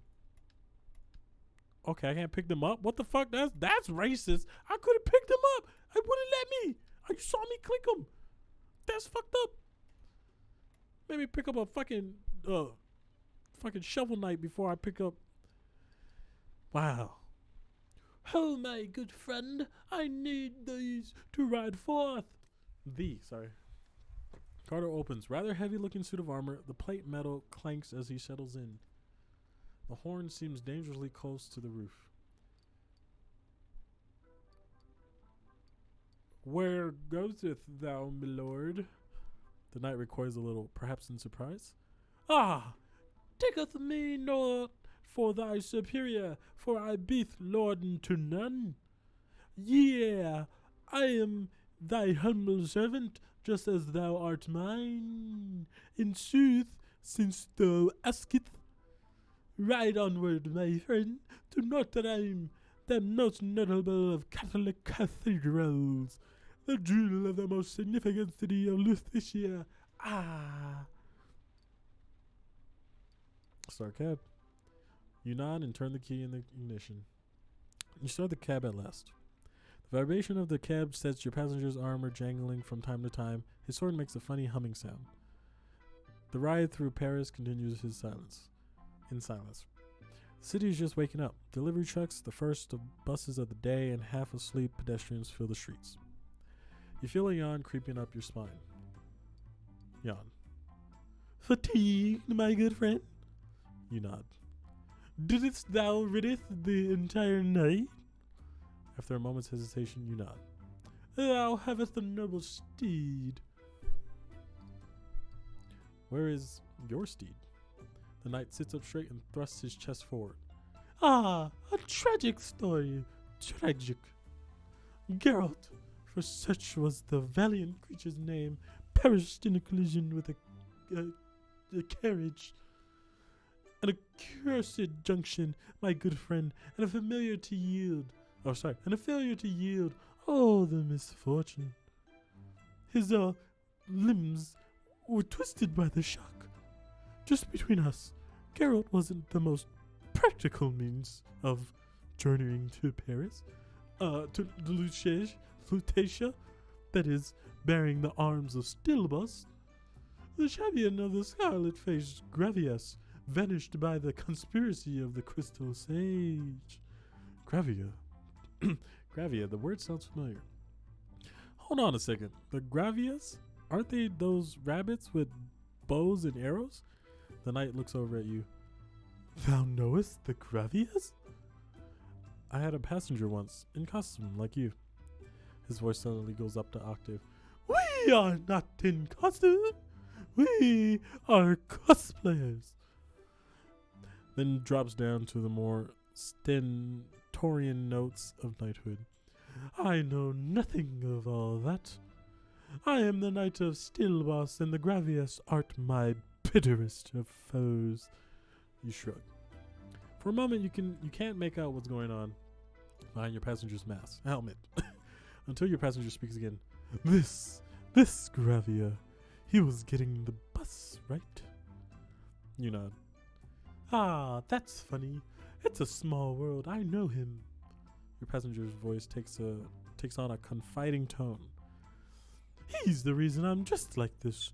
I work day and night to make the perfect suit of armor to get him to notice me. A curious silence falls over the cab. I really like him, but I know he has another. I mean, you can barely make out what your passenger is saying. You only catch a few snatches. Shouldn't cry. Not know. Take a breath. When he starts to talk again, his voice is still uncertain. I've spent so much time, so many moons on this equipment. Maketh thee not sport of me, my good friend, nay? He lets out a thunderous and totally artificial laugh, which is over as soon as it begins. The ride continues in silence. From time to time, your passenger shifts positions, and so does his plate metal. You are nearing the streets around Notre Dame. Now the knight leans in towards you. Ah, the majestic towers appeareth yonder. What a tremendous sight! Oh, the marvel of it! Just think, it took dozens, scores of years to build it. He looks out the window as you stop the cab. My fellowship has cometh. In the early morning light, you see a gathering of warriors and soldiers, of magicians and witches. What's going on? My comrades in arms, my sisters and brothers, we are all going to Thep for 3 days, for 3 moons. We will visit the forest of Brehun, the birthplace of Thorgal the Rash. The passenger is rummaging through his armor. I know I put my wallet in here somewhere. He digs around for a minute, pinches a finger. Damn it! And eventually pulls out money for the fare. You watch as he tries to remove himself from the cab. First himself, bodily, helmet down so as not to damage the roof next to his sword, with a clattering on the pavement, and lastly his shield, which no longer seems to fit through the door. Good day, my dear fellow. Fare thee well. The knight salutes you. You watch him as he joins a group of friends. There are cries of admiration all around. You recognize your passenger with rabbit ears. He and the knight greet each other, compliments flying thick and fast. You turn the key in the ignition. $15. I mean, I'm back to 200, but I'm gonna lose like 150. Let's pick up Santa. A woman crossing the street notices you. Then, for no apparent reason, she changes her. Okay, whatever. Fuck, whatever. Santa. Oh, oh, oh. Your next passenger smells like beer. No, it's even worse. It's like every single fiber of his Santa suit has been soaking in a keg. Come on, dash away. His breath is 96% brandy. Your eyes are starting to sting. I'm parked somewhere near the Champs-Élysées. Oh, shit. The name of the street is... His head is spinning, and he does his best to hang on to the door. Impasse. It'll come back to me. Go ahead, drive. You start driving and silently wondering how to ask your passenger if he has enough money to cover fare. You glance back at your passenger. He's mumbling to himself, but you can't quite make out what he's saying. Christmas is over, so why is he still dressed up? You have a nice evening? Oh, fabulous. A smile spreads across his face. And I really needed it. He lowers his voice. He's confiding in you. After working my ass off all year long, I like to hit my favorite pubs. I get momentarily wasted. He what? He guffaws? Guffaw? Whatever. Here in Paris, there's a bunch of bistros perfect for just such an occasion. No one talks to you, and they have white wine so dry it eats away at the inside of your mouth. And so many different types of brandy. Pear, brandy, cognac. He closes his eyes in delight. And sometimes they order just one eeny weeny beer to cleanse the palate. He almost whispering. Okay, it's usually when I want one of them fancy microbrews there. He jumps. Oops! But don't tell anyone, okay? Just imagine if people found out Santa Claus thought the beer here tasted like piss. He laughs a sparkling laugh. When he stops, it's just to throw out non-committedly. Anyway, you can't say anything anymore. Honestly, with all the trouble I go through, people should just leave me the fuck alone. All those fair weather activists, they still want their little snot-nosed miracles to get the latest stupid toy. Oh hey, speaking of snot-nosed kids, what is it with this manure pile of new generation?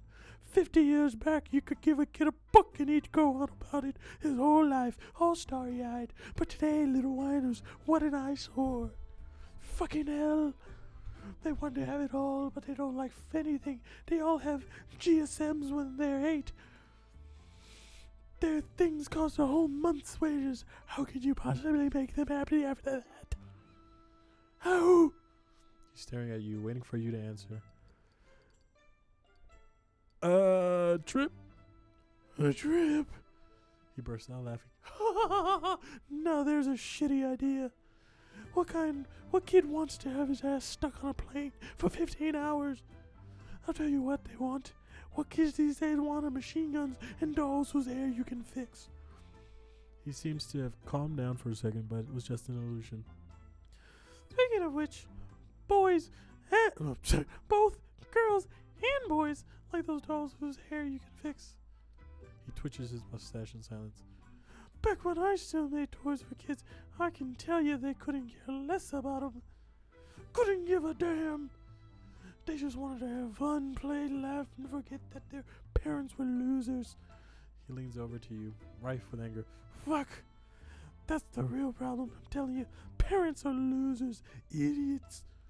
Putting kids into this world, those guys haven't got a clue. Am I right or am I right? I mean, have you seen the state of the ice cap these days? Have you?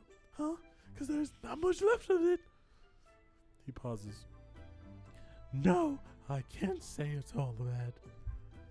I don't have as many polar bears coming into my yard.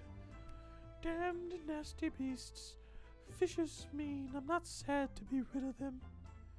He heaves a long sigh through his beard. Before things were different. Tears form at the corners of his eyes. Shit. I can't talk about the past without crying like a little girl. He throws you a sideways glance. No need to stare. You don't even have time to react, and he starts back into his rant. I remember you, you know. To tell the truth, I remember everyone. Every single person. You were an angry one. So terribly angry. And your letters, your handwriting, holy fuck, were they a hell to decipher. Don't worry, though. The elves handle all of that for me. You could hear a hint of disgust in his voice when he brought up the elves. Otherwise, I wouldn't have the time to do nothing. Yeah, you were just furious. It's like someone punched you in the stomach. Your brother was giving you hell. Someone wrenching your gut. Man, what an... He suddenly thinks of something and stops talking. His gaze wanders outside. Yeah, anyway, let's talk about something else. How do you know all of that? You still don't get it, who I am? You stare at him in the rearview mirror. Look, kid, I'm not gonna spill it out for you. And something tells me you'd rather avoid the subject.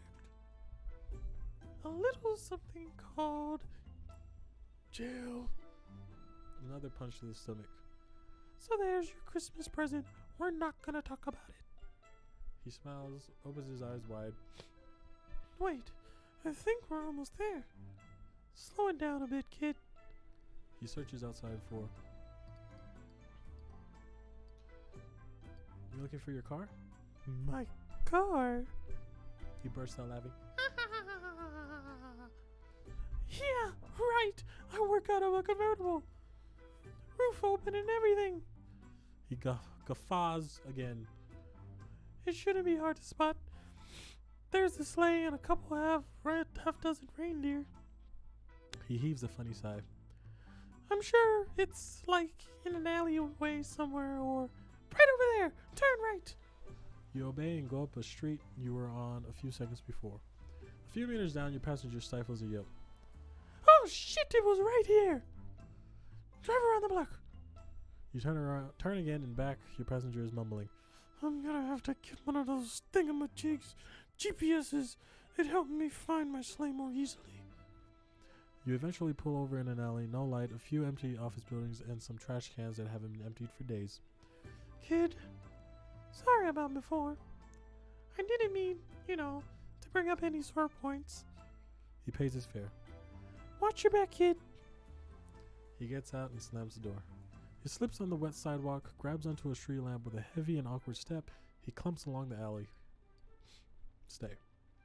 You sit for a moment, watching him.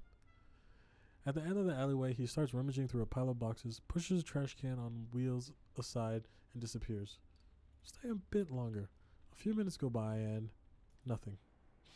You turn the key and start driving again. You open the window for a second, hoping to get rid of the alcohol fumes. Something tells you they'll stick around for a while. $21. $21. This dude has an A on his head. Is that Avengers? Is that the Avengers? Duh. Oh, okay. I didn't mean to click that. But okay, I guess we're going home. No, we're picking up Avenger dude. And then we're going to go home. Yeah. 22. Yeah. Give me that. I need it. I'm running out of money. He gives you an address near the Pantheon. You know the address, a resident for foreign students. You often drive American and Chinese students there. You start the cab. The passenger in the back seat is furious about something. Excuse me. He has a very thick American accent. Hey, you look up. Can I ask you something? You nod. How do the police usually treat black people in your country?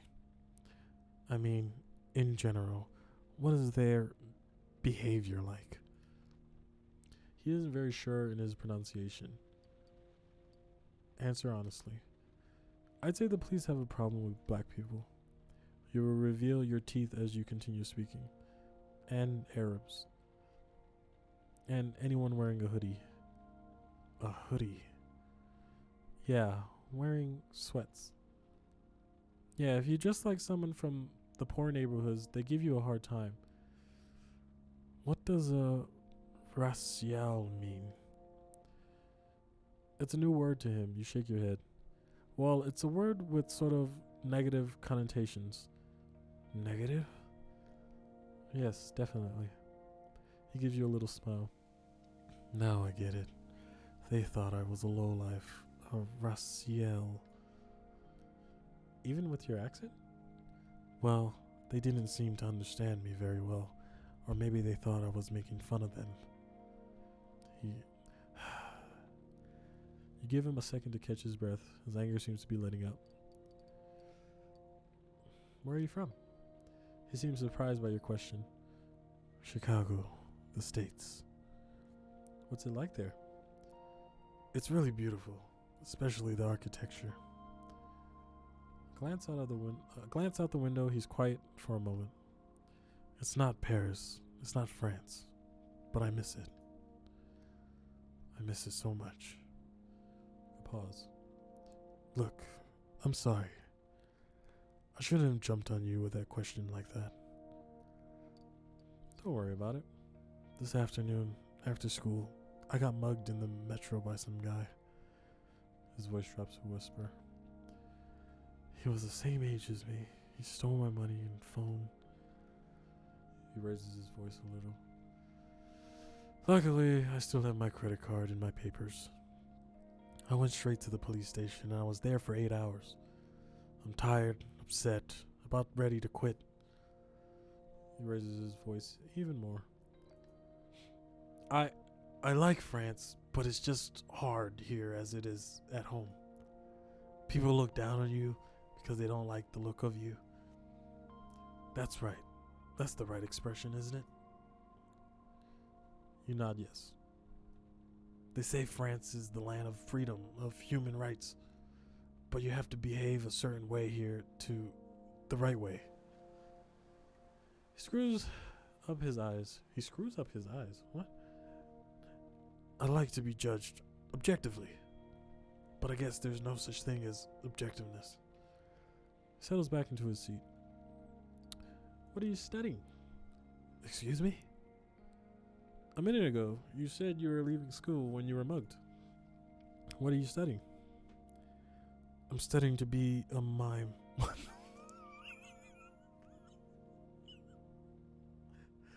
What? Okay. Sure, why not? A pause. Go ahead, say it. I didn't say anything. No, but go ahead. I'm used to it. I'm not gonna make fun of it or anything. I just didn't know mime schools existed. He gives you a big smile. Imagine when I moved to France to study it. My American friends are still having a good laugh. What exactly are you learning to do? Acting techniques, stage production, makeup, anything related to the art of mime, really. Oh, that's not an A. That's a Eiffel Tower. I thought it was like an Avengers A thingy on his head. Clearly, you can't have that. Whatever. And there aren't many mime schools. And there aren't many mime schools. Your passenger gives a little laugh. Well, I don't know why I said it like that. No. That's why I don't want to leave. But it's the only thing keeping me in France. You sigh. France is not for everyone. What do you mean? I mean, the French usually stand up for their country. They're worse than Americans. A country is... sorry. A country is like a romantic relationship. Wait, was I supposed to be saying that? Oh, shit. You can't fall in love with everybody. We have our likes or dislikes, then we fall under the spell again. He's watching you. Are all Are all cab drivers philosophers like you? You flash a smile. I think so. The passenger gives a little laugh, then heaves a long sigh. Thanks, man. It was good to talk to you. He slipped into the informal to form, no doubt by accident. What? I have a hard time controlling my anger sometimes. That's why I had trouble with the police today. How so? Well, to start, they made me sit in a room for hours with a woman who was clearly a prostitute. They didn't want to take my statement. They didn't want me to file a complaint. I had to insist. They made fun of my studies, but I'm used to that. A small smile appears at the corner of his mouth. And then when I started to get a little mad when I mentioned the American embassy, they said if I wasn't happy here, I should go home. Certain innuendos were a little... When I got out, there were no more metros, so here I am telling my life story to a philosopher cabbie. There we go. He gives you a smile. Cops, it's complicated here. Do they treat you badly? I can't warm words. Do they treat you badly too? You smile and shake your head. No need for him to know. Suddenly, the Pantheon appears among the dark buildings. Its white dome breaks up the dull orange and brown tones of the Parisian night sky. Your passenger breathes a little sigh of satisfaction. It's beautiful, isn't it? No doubt about that. You park in front of the residence where the young man lives. He pays the fare and stretches his hand towards you. Thanks again. Meeting you was just what I needed. You shake his hand. He has a strong, confident grip. You know, you should film your rounds at night. It'd make a great series. You answer with a smile. He opens the door, gives you a big smile, then disappears. You hold your arms close to your sides for a moment. You catch your breath, trying to control the anxiety welling up inside. The mere mention of police, and you start the cab. $24. Give me $24. Oh boy. Well, that's night 5. Fuck. You know?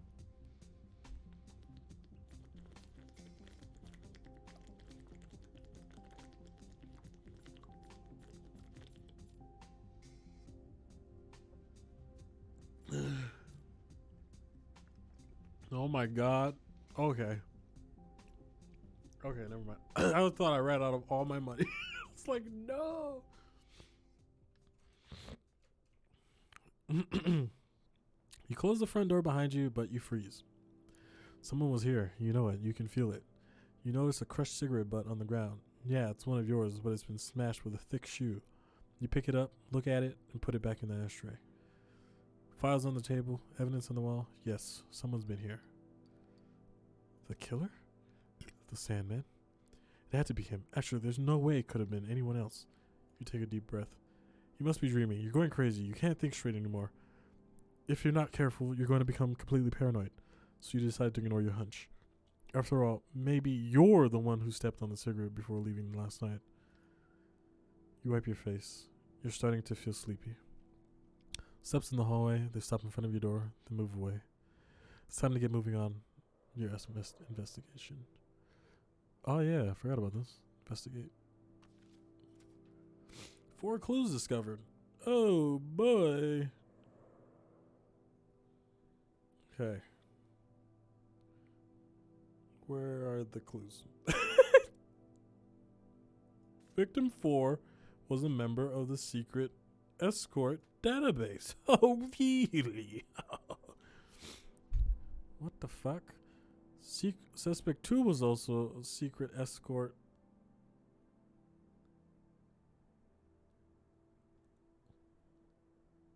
Wait, suspect 2? She's suspect 2? She's a secret escort client as well? Wait, I'm confused.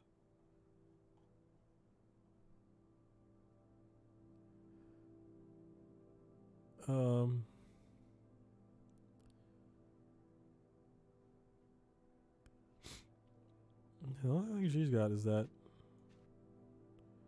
So all of them. Okay. I don't. Said I got 4 clues. I only saw the 2. Are they like underneath some shit?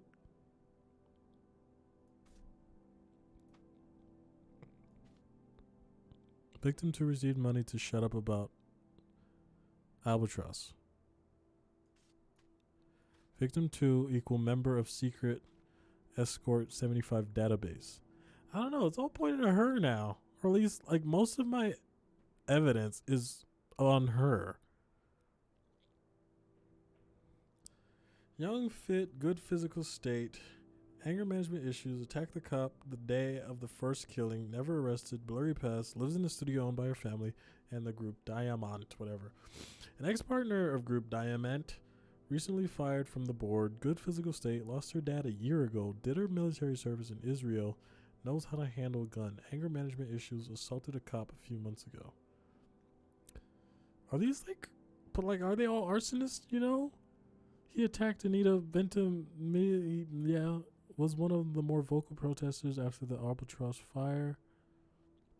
Described as a shark, has been difficult to ruthless and ready for anything. Father was linked to the... Bro, I don't know, bruh. I don't know, bruh.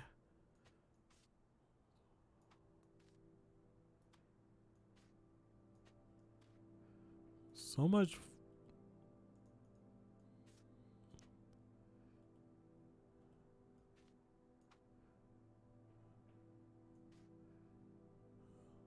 Yeah.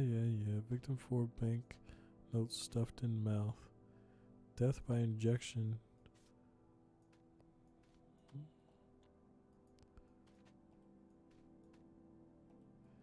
I'm just gonna like close all of these, you know. Tears found on victim 3, maybe killer. Victim 3 newspaper in mouth, post-mortem. Victim 3 coins found in mouth. Maybe it is a woman. One of these. I don't think she would cry. Would she cry? She seems to have anger issues. Maybe she cries when she's angry. I don't know. Strangled post-mortem. Victim 1 equal arsonist. It's like, if the victim 1 was an arsonist, you know, he probably killed. Burn marks on the body while alive.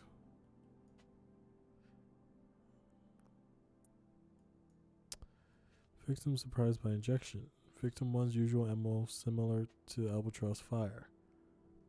So, victim 1, I feel like this is all just like copycats. You know, this doesn't seem like, because like, it seems like maybe he killed victim 1, you know? Maybe he killed victim 1 because victim 1 was like a, just a, I don't fucking know, man. I don't see why she would do it. I don't know. Whatever. We'll go one more night. With a heavy hand, you wipe your tired face. You lie down on the sofa bed. Its frame creaks. The events of the day run through your head. The streets, the passengers, their faces, their problems. No weird dreams this time? Oh, God. You open one eye. You slept badly. Sometimes you're so tired you can't seem to get any rest. You'd like to understand how that's even possible. You get up quickly. And a few minutes later, you're outside your studio. Okay. This is one where I need money. Which is like every night. Is there anything I need to know? Okay, let's just get some. Let's pick up this lady. And then probably get gas after that. Because we're running a little low. I don't know if you can like actually run out of gas. That'd be funny. Ooh. She wants to go. I have to get back. I don't know. I don't know what voice I'm gonna use. Okay, I don't know. I'm running out. Clearly.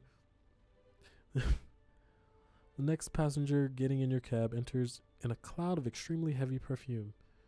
It's a well-known scent, one you often see advertised on the Champs-Élysées. The woman must be in her 50s. She has impeccable posture. The fur she wears around her neck must be worth several days' pay. She opens her mouth. Good evening. Before you start driving, I just need to tell you something very... She purses her lips, attempting to stifle a word that is about to come out that raises a finger. Shit! Whore! She continues to look at you, the same smile frozen on her face. She just shouted gibberish at you, but her face hasn't budged. It's like she isn't even aware of what she said. She purses her lips even harder. Doggy foreskin! She shakes her head. I am truly sorry. Please, hear me out. You are so taken aback that you find nothing to say. I am suffering from major emotional trauma. It seems to have triggered a very strong verbal episodes. They're exhausting, to be honest. I hope you can understand. Please know that I don't believe a single word that I am saying. She smiles. Tiny dick! It's my husband. She shrugs. Married for 25 years, 2 kids, a house on the coast, all sorts of fun plans for the future. A sad smile flashes across her face. Eat shit! She looks at you. I'm used to it. Thank you for understanding. She grins for just a second. Here I am discovering how to live alone for the first time. At 50. Crazy, isn't it? Totally brush up your ass. It's really not so easy. You bite your cheek to avoid laughing and start driving. With a bit of luck, your passenger won't say anything for the remainder of the ride. Your passenger sighs. Do you know what I did today? You glance at her in the rearview mirror. No idea. Well, dear, I opened a bank account She flashes a smug smile. in my own fucking bitch. She takes a moment. You didn't have an account before? My husband never thought I needed one. He took care of everything. It was easier. She shrugs her shoulders like it was all of no importance. Double fuck. I get it. You know how terribly complicated all of this paperwork is. All these contracts, page after page of tiny print. The woman at the bank was charming, very instructive. Four-legged slut. Her face is clouded with sadness for a second. I could tell, of course, that all this, She points to her face. all this bothered her. Bitch cunt slut. That's probably why they didn't want me to open my account in our old branch. She looks she looks out at the road passing by. An awkward silence fills the cab. Your passenger puts an end to it, her voice slightly croaking as she speaks softly. Both of our children had bank accounts before I did. Isn't that unbelievable? And my daughter, she told me a thousand times that it wasn't normal dick, that everyone should have ass, that the 1940s were over. And I blew her off, you see, with the way things were. Her eyes grow hazy, her lips purse. How did it work? Well, pussy, my husband gave me cash. He took care of any major expenses himself. She shrugs and seems slightly annoyed by the question. I don't really know why, but I never felt the need to have my own bank card. Not when we got married, nor after. Tiny dick! You get the impression that the last outburst wasn't quite like the others. It almost seemed intentional. You know, I've never paid rent. Not a shadow of pity in her voice, simply an observation. I'm starting a completely fuck new life. I have to sign papers and send letters and documents proving I actually live where I say I do. It's odd. She heaves a strange sigh. I'm starting a new life, like I was on the run and hiding behind a false identity. Quite dramatic, isn't it? Oh my god. Hamster up your ass! She smiles crookedly, but it's so fast you almost miss it. You are not far from your destination, and your passenger appears lost in her thoughts. The trip continues in silence for a few minutes. Bitch! Almost. Until you pull up in front of your client's place. She almost jumps when you speak up. Here we are. Yes. You know, diarrhea! My parents live just a little further up the street. She lets the sentence hang in the air like she's learning the fact at the same time as you. Actually, I lived my whole life here. She pays her fare.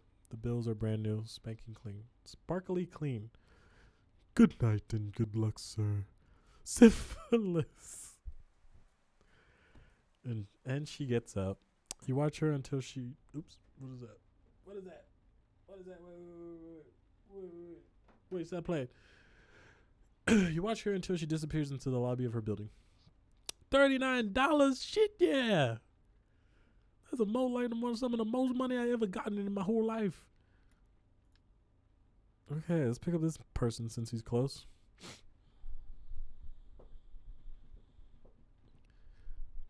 No, $7, bitch. You must be crazy. You must be out your damn mind. Let's pick up this light-skinned Drake again. Or did I pick him up? No, I tried to pick him up last time and it wouldn't work, right? I think that was it. $11. Sunny Talpa. Man. It's like... I need more money than that. Oh, this dude. No, is he the only one? Oh, no. Let's listen to the radio. Your finger's poisoned. Yeah. It should be about time for top news tonight. One of those call-in shows. Was that the talk show? Yeah, listen to the talk show. At night, you often happen upon the same show. A woman calling herself Lady Monique takes calls from all of her friends. People tell her about their problems, the trivialities of their lives, and Lady Monique listens and gives them advice. You like the show because the callers remind you of yourself, worn out, exhausted at the end of their rope. but especially because Lady Monique is also trying to figure out who the killer is. You tune into the show in the middle, happens every time. A caller's explaining why she only eats rotten fruit. You listen to her arguments for one very long minute before letting your mind wander. You're not in the mood tonight. The conversation quickly goes in circles. You turn off the radio and find yourself alone in the silence of your cab. Okay. Let's pick up this. Was this a lady? I think that's a lady. That's a lady, right? Oh no. Familiar smell tickles your oh fuck, what was his voice? It was like something like that. Yeah, something like that. Okay. You turn around just in time to see a little ghost appear on the back seat of your taxi. He remains still as he watches you. My Wait, was it like something like that? my friend, hurry up. We've a lot to see this evening. The little ghost throws you a quizzical look. You feel your hair stand on end. On end. You start driving. Drive towards Garde East. You follow orders. You don't seem to have any choice in the matter. First, a few streets down, the little boy begins to mumble. Everything okay? What an odd question. What does it matter to you? I'm not in a good disposition. It doesn't happen often, but it does happen.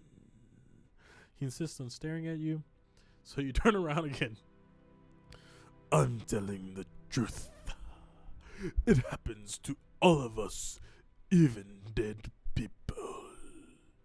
Look over there at the Metropolitan Station. The stairwell. Guy Mokup was arrested there. Guy, my bad. The name rings a distant bell. A young member of the resistance, very young, the sound of your breathing fills the cab. He was twice my age and twice as white. Rats. You have this thing pretty low, the killer child, don't you think? He takes a breath from talking. You catch your breath. It's cold. And his brother died from grief. Does anyone still die from grief these days? Must happen. I've traveled a great deal outside of this taxi. I've never run into anyone like that. Those are just stories, legends of a time long past. People overeating, excessive drinking, excessive lives. But no one dies from grief. It's a fact. It's the hard truth. Stop the cab. You pull over to the sidewalk. At this time of night, scared-iest guard was empty. I believe I have one last thing to say. On the prison wall where they locked up Guy Mokit, there were scratch marks. He saw them and pictured the prisoner who was there before him and it. The child begins to fade. He found it comforting. The first bit of comfort in weeks. His features blur. What an odd feeling comfort is. The impression you are understood and have support. He was comforted by another prisoner's scratch marks. The back. Giving me money, and that's the second time this game didn't want me to pick up that black lady. What the fuck, game? What the fuck? Let's pick up this brown lady then.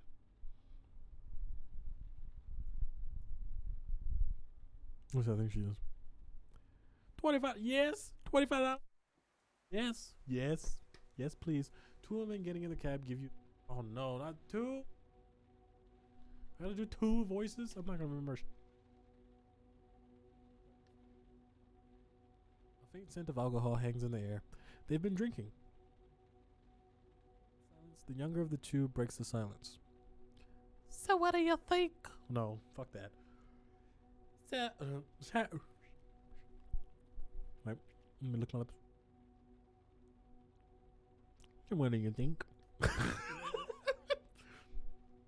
About him? Who else? Of course him. Not at the bar. Well, I'm not sure. A strange sound escapes her. She sighs. He seems pretty dumb. Dumb? How so? You know, dumb as a doornail. All but staring at himself in the mirror over the bar when he went to get drinks. Doesn't matter. He's got a good body. Good looking, lots of energy. He's got a sort of amino vibe. A little like a panther. I really like that style. You really like that style? The passengers, I don't know what is going on. The passengers exchange a look. The older of the two gives her friend a smile. You know exactly what I mean. They reach for each other's hand in the back seat of the car. The gesture is full of tenderness. A moment's silence. The older woman clears her throat. What about you? Well, he was heavy, too sure of himself. And he spent too much time at the gym. Did you get that bit about? That innuendo about sexual performance. A short mocking laugh escapes her. He was pretty heavy-handed with all his expertise on yoga and orgasms.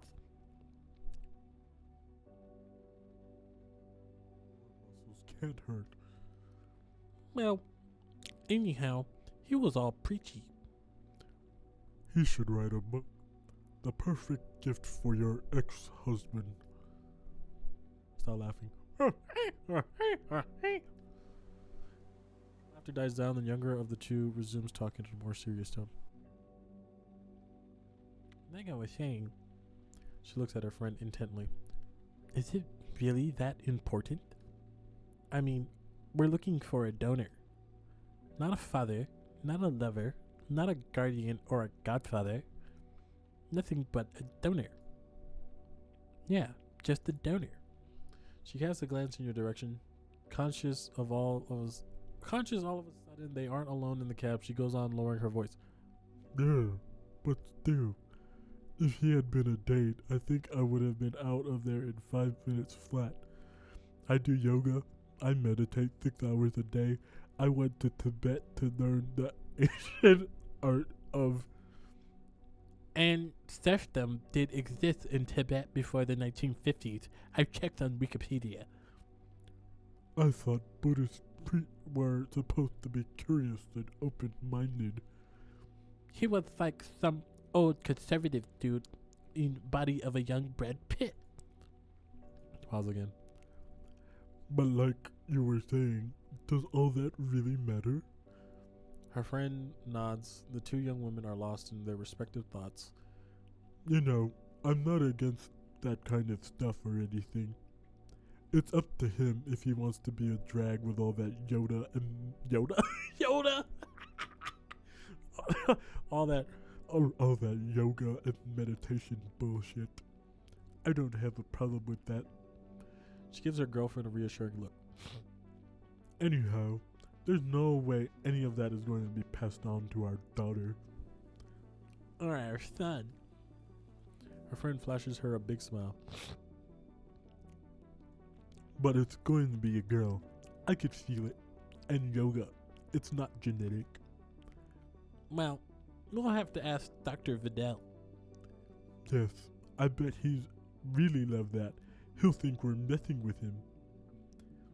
He said we could ask him anything. He's going to take us for a couple of idiots. Besides, it's impossible. Pompous... What the fuck? Pompousness. Can't even say pompousness. Pompousness cannot be passed on to children. The younger woman doesn't seem convinced and makes an exaggerated pout. So you're saying an ear for music, yes? That's passed on, but pretentiousness isn't? Exactly. Okay, so if you don't want to believe me, She leans towards you all of a sudden. sorry to bother you, but did you hear what we were just talking about? Yes, I did. No need to feel embarrassed or anything. We were talking out loud after all. Her friend lets out a sigh. Come now, leave him alone. I was just asking. Well, right, so my wife and I are meeting potential donors in order to conceive a baby. Her partner rolls her eyes. And we're wondering if you thought pretentiousness could be passed on to children. Genetically. You give her a look in the rearview mirror and take a moment to answer. The question is so utterly absurd. Leave him alone, Emil. He's a taxi driver, not a geneticist. Don't get all worked up about it. I'm just asking his opinion. I don't know. The passenger flops back onto the car seat. So the answer is no, is it? You're no fun. Seriously, we should have taken another cab driven by a genetics expert. She bursts out laughing. The younger passenger leans forward towards you. Sorry. My partner doesn't mean anything by all that. We've had a bit to drink, and it's the first time for us tonight. We're meeting donors. You pull up to the client's dress and cut the engine. Be understanding. No problem. The passenger seems relieved. I'm a cab driver. I'm used to all kinds of funny stuff. I can imagine. Have you been driving a cab for long? Oh shit, I said it in the wrong. I can imagine. Have you been driving a cab for long? You avoid her eye. Yeah, you could say that. The passenger pays for the ride. She lets out a sudden guffaw and can't help adding, Anyhow, thanks for asking, Ring. Come on, Emil. That's enough. as her friend tugs at her arm. Why does it say friend when they're like married? Why does it say friend when they're married? I swear, or at least it seems like they're married and they're looking for a donor, you know. That's why I was so confused. It said girlfriend and then friend and then wife and I or some shit. Or partner and I, you know? Like, what the fuck? Emil starts to mumble to herself. I definitely think we should ask the doctor, just in case. We need a second opinion. You wait until the two women have entered the building, then start the car. $37. I got 37. $37. Should I not? What the fuck? What the fuck is that, bruh? That's a dude. Okay, I couldn't see. I'm like leaned back and I couldn't see. Let's get some gas though. Let me get closer to the monitor. There we go. You pull over and stop at the gas station. Not a soul in sight. The fluorescent lights irritate your eyes, and the smell of pee is wafting up from the space in between the pumps. It's a self-service here. You pay directly at the pump. Mini mart over there. It must sell newspapers. The person behind the counter must see and hear things. Must be worth asking a couple questions. You get out of your taxi and you're struck by a familiar feeling that you are the last person on Earth.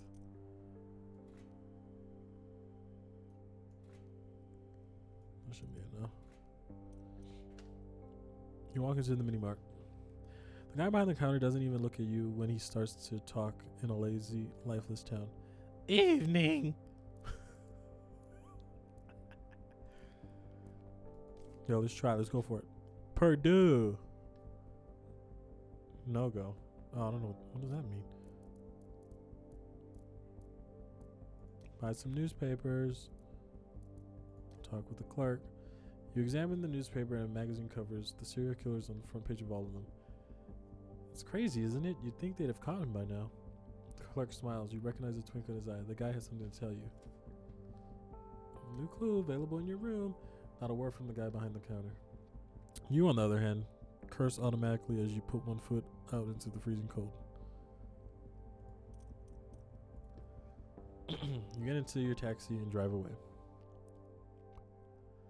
Okay. Let's read that newspaper, eh? You pull the newspaper out of the glove compartment and start leafing through it. Eventually, something grabs your eye. It's just a few lines. A funny anecdote. A man disguised as Santa Claus had to be taken off the roof of a building by firemen. He was highly inebriated and stated he did not know how he had gotten there. You turn the page and stop. You've read about a third of the newspaper. Keep reading. You stop reading and go back a few pages. You thought you saw something. It's an article about inheritance and wealth in France. They mentioned that dude. The journalist explains why the execution of his will has been blocked since his murder. It makes you think the information doesn't go so well with the theory that the killer killed for money. You only have a third left to read. Read the whole thing. As soon as you get to the page, you stop. Your instinct tells you to look at. They mentioned the name of the hospital where one of your passengers, DeGeno, worked. You learn from the article that lots of medicine went missing, including, you shut the paper. It'll end up in trash tonight. If you remember, it's there. Otherwise, it will spend the rest of the day in the glove compartment. Oh, yeah, we knew that already. Just got told information we already knew. This lady has tattoos on her neck, so let's pick her up.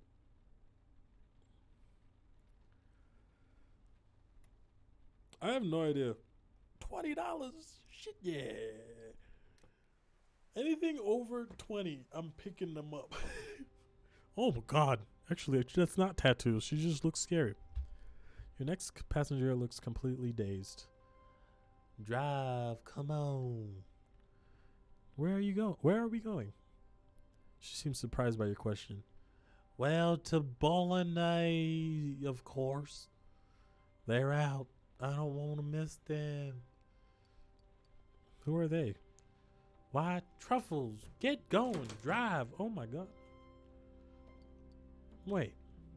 Art, I'm going to lose my inspiration because of you. I should have suspected you hated poetry. Your license plate is certainly an indication. Oh, okay. She left. You see her walking way down the street. You let a little time go by, and you find yourself exclaiming, "What the hell was that?" You continue on your way. Oh! No!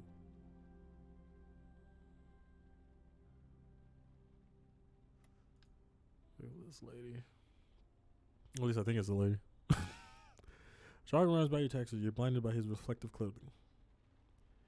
$35? Yes, I'll take you to the airport, Annabelle Rappaport. Your passenger slips into the back seat, dragging a backpack that apparently weighs a ton. A ton. Do you want to put that in the trunk? She refuses politely with a shake of the head. What is her voice? Annabelle. What does Annabelle sound like to me?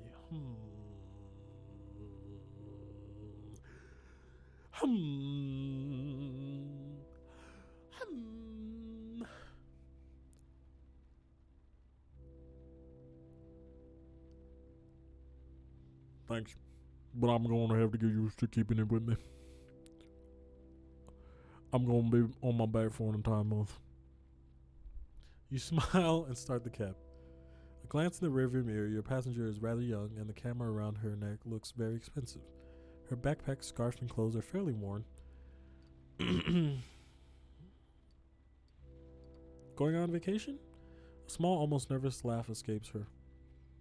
Yeah. I guess you could say that. She looks out the window at the passing road. So then you aren't going on vacation? Libya.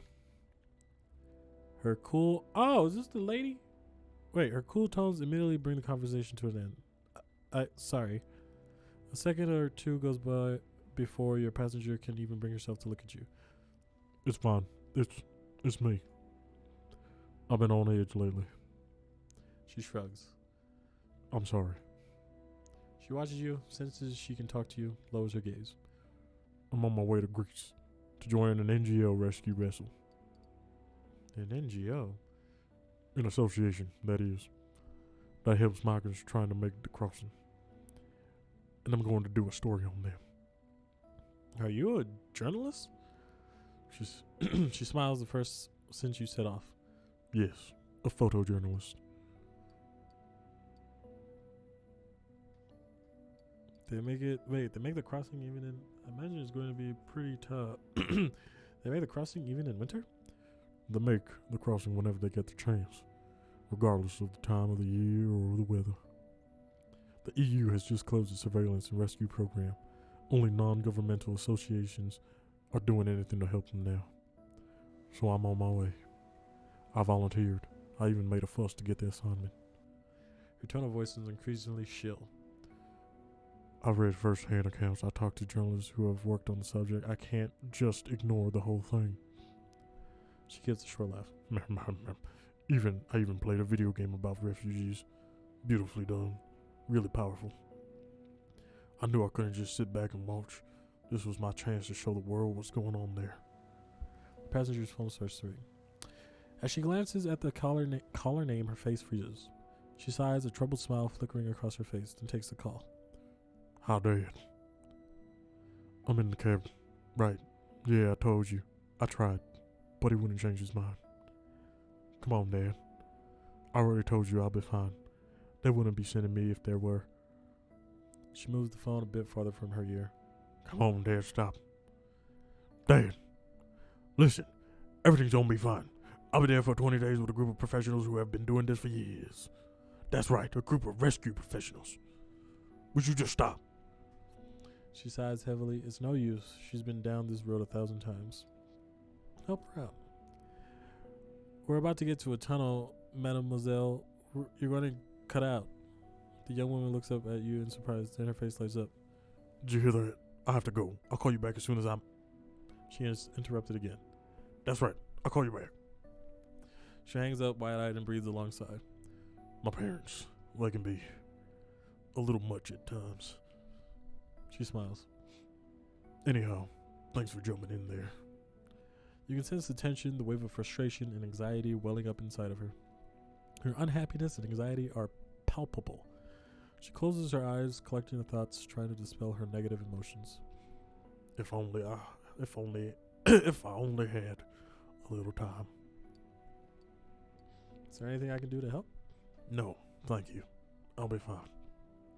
You already got me out of the never-ending conversation. I was just thinking that I like to be able to do a little yoga. It really helps me relax. It's an amazing way to unwind, to come down and release tension. There must be a yoga room somewhere in the airport. I can pull over if you'd like. She looks at you closer, not sure what to think. What do you mean? There's a gas station up ahead, a rest area for truck drivers. There won't be anyone there right now. Alright. Sure, why not? There's no more talk for a few minutes. Your passenger glances out the window every now and then. You drive past the gas station, the main building, the trucks, then get to a small, quiet rest area. A clearing lit up by your headlights, and the moon suddenly appears. Nope. Oh, okay. 1 second. Okay, good. Chase texted me that she finished work. There's no one around. The air is cool. The young woman leans in towards you. Is this the place?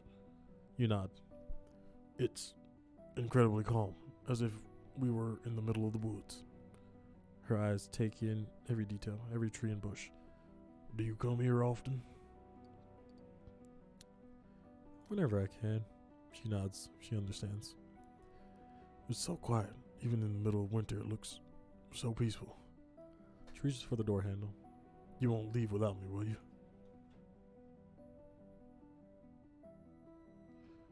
Of course not. I wouldn't leave you. She gets out of the cab and puts her things on a picnic table. The wind is chilly. She shivers. She gives you one last look, then closes her eyes. For a minute or two, you watch her doing yoga exercises. Her eyes remain closed. Her face gradually starts to relax. A truck behind you pulls out of the rest area. This place has a calming effect on you too. Some summer nights you come here to take a nap. Okay.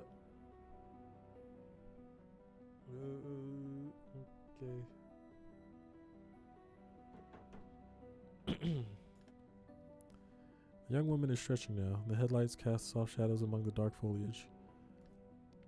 In the winter, you smoke a cigarette or two, waiting for potential clients to land. The young woman gets back in the cab. She says nothing. There's no need. You sense she's recovered her calm and she is ready to face the rest of her journey. I'm dreaming.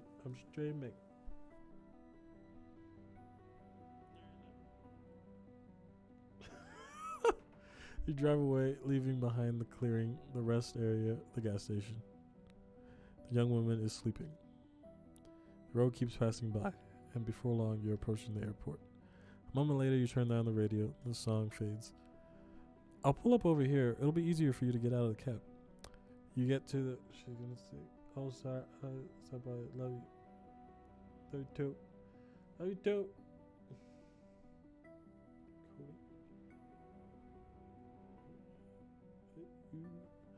You get to the airport drop-off zone. A couple of colleagues greet you with a wave. A few bleak-looking passengers are struggling with huge suitcases in car trunks. A security guard sitting on a luggage cart smokes a cigarette, clearly exhausted. Your passenger pays the fare, collects her things, but doesn't leave the cab. Thank you for getting me out of that horrible phone call. I love my parents, but they are suffocating. Could have gone on for hours. So, thank you. I have to go now. I have the feeling my parents are going to call again. Might as well go in where it's warm and I'm not a disturbance. Good luck with everything. Thanks. She gets out of the cab with all her gear. Your eye follows her as she heads to the terminal. The airport doors close behind her. You sit there a minute or two all by yourself. There's no one around. May as well head out as soon as possible. 54.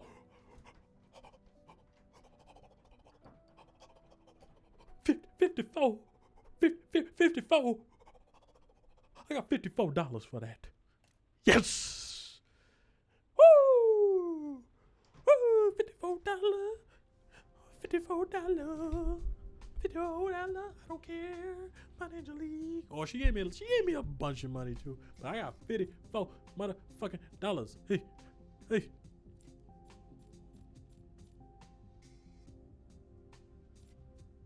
So I have like $40 left or some shit. Yep. That's okay.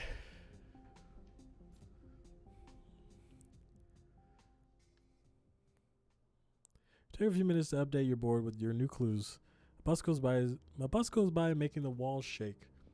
Glance at your bed and get to work. You glance at your bed and get to work. Is there anything on here? No.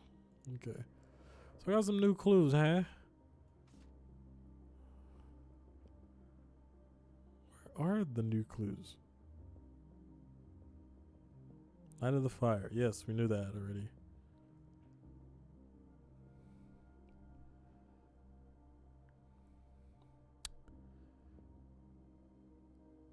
Was the new clue just that? I knew that already though. How was that a new clue?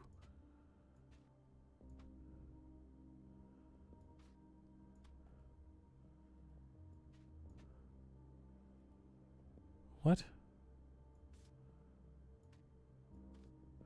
Victim 2 corrupted, deserved to die. Heard at the gas station. What the fuck? That's terrible. I don't even know who Victim 2... Victim 2... Oh, yeah, was... I don't know. And the night. I don't know. I have no idea. This makes no sense to me. The only person... Maybe it's her, huh? What was this? Victim 1's death scapegoat, right? Victim 1 used to work with Mafia. Maybe it was just to frame her, right? Maybe it's this dude. I'll say it's this dude if I get asked. It's Alexander. Oh shit, I could have picked him up. I just realized that's his face. I saw his face before. God damn it, I could have picked him up. I keep forgetting their faces, what they looked like. Your phone rings. You impulsively take a step back. It's the moment of truth. Pick it up. Hello? Hi. Ice cold. So? She heaves alongside. There's no background noise. She must not be at the station. Where are you? I'm For a second you think she's going to tell you, but then... somewhere. None of your business. A light clinking noise. The sound of a teacup on a coaster, maybe? I'm listening. What have you got for me? She clears her throat. Her voice sounds louder, more confident. You glance at the wall. The suspects are all lined up, all the evidence, a whole mess of your ideas. Your stomach is a knot.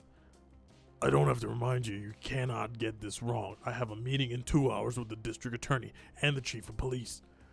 Even the minister of the interior will be in a corner of the room somewhere. Obviously, I'm thrilled. But I certainly don't want to put too much pressure on you. You can almost hear the smirk she must be wearing. You lay the receiver down on the table, and now you have to decide. I'll just pick this man, because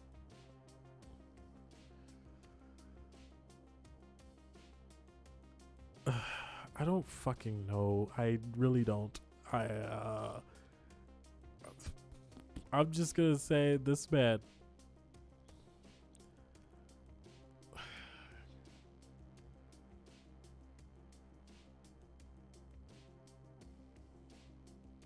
Yeah, I'll say it's him. I'll accuse you. Yeah, I confirm accusation. You pick the phone back up and explain your choice to Lieutenant Bussett. Why, how, the evidence, your sources. She listens without saying a word. You stop talking and catch your breath. Okay. I'll buy it. Seems like a solid choice. I can fish her out a bit to vet your information. She pauses. You can almost hear her nodding. I'll call you tonight. Try to get some sleep. She pauses. No way she's going to hang up on such a positive note. No, she's probably going to. It might be your last night of freedom. She snickers and hangs up. You put the phone down. You might as well be standing in ice-cold emptiness of outer space. You decide to go to bed, to sleep. Best way to kill time. With a heavy hand, you wipe your tired face. You lie down on the sofa bed. Its frames creak. The events of the day run through your head. The streets, the passengers, the faces, the problems. Your brain is running at full speed. Your body aches, and you are in pain. You can tell you need to get more sleep. You glance at your investigation board. You sigh when you think that in just a few hours, it'll be over. You'll have answers. Bussett will have her arrest. Paris will be peaceful again. But what about you? What'll you do? You shake your head and your mind wanders for a second. Your eyes close and you can feel yourself drifting off until you hear a voice break out in the distance. What the fuck? No, the cat! The cat. The cat. The cat. The cat. The cat. The cat. The cat is dead. And then silence. You close your eyes without any idea where the voice is coming from. A second later, you're asleep. You open one eye. You had a hard night, restless. You get the impression you aged 5 years in a matter of hours. You get up quickly. A few minutes later, you're outside of your studio. What the fuck? Night 7? I wasn't expecting night 7. I thought it was over. No, I'm gonna run out of money. Oh, what the fuck? You barely got downstairs when you catch sight of Bussett. She's leaning up against the door of your cab, eyes wide open, forehead creased. Get in. I forgot the voice already. You obey. It's too early to react. She settles in the back seat, flashes a smile. Good news. Good news. You're right. Or at least the DA thinks your evidence is sufficient. No emotion in her voice. She's giving you the facts, nothing more. We're going to catch the Sandman tonight. She glances at her watch. In about 2 hours, we're going to make him leave his place. Oh, she's going to make me pick him up, isn't she? Ah! I almost fell out my chair. He's going, well, yeah. What does this have to do with me? She pulls some kind of pen out of her pocket that she puts in the little cubby, just above the car stereo. This is a bug. I held on my end of the deal. Our deal is just between you and me. I can always break it, you know. Go back to the DA, get you thrown in jail. She shakes her head. Listen. She takes a dramatic pause and doesn't really know where she's going. I've seen you and heard you enough to know that you have a trick, a gift for getting people to talk. Our suspect is a dangerous man, a wounded animal. I need someone calm, someone I can trust. She looks away. A little girl and her mother are walking by the cab. Start a conversation. Stay calm. Get him talking. Nothing more. I'll give you a meeting point. We'll be there waiting to grab him before things take a turn for the worse. She sighs. 2 teens walk by the cab and the intense smell of weed fills the cab. Bussett doesn't budge. I know you can do it. If you stick to the plan, nothing can go wrong. What if I don't feel like doing this? I throw you in jail. She rolls her eyes. Shit, I can't believe you're still talking back. Look, man, I sign a couple forms and you go back to jail for 10 years. She snickers, the kind that makes you grind your teeth. She lays her hand on the door handle. You pick the suspect up, drive to the meeting, and you're free. Easy as pie. She gets out of the cab, slams the door, and walks quickly away. Shit! Oh, it's me. Shit! You hear the dashboard. Intense pain spreads through your hand. You grab the keys in the ignition and turn. The motor comes on. Your night is about to begin. Your last night. So in 2 hours, right? So he's the balding dude, so I gotta pick some up for now. Let's pick up this dude. I think he's closest. Okay, I wasn't expecting this. This is gonna be a little long. Nah, I refuse. No thanks. Oh, there he is. Excuse me. Let's pick him up.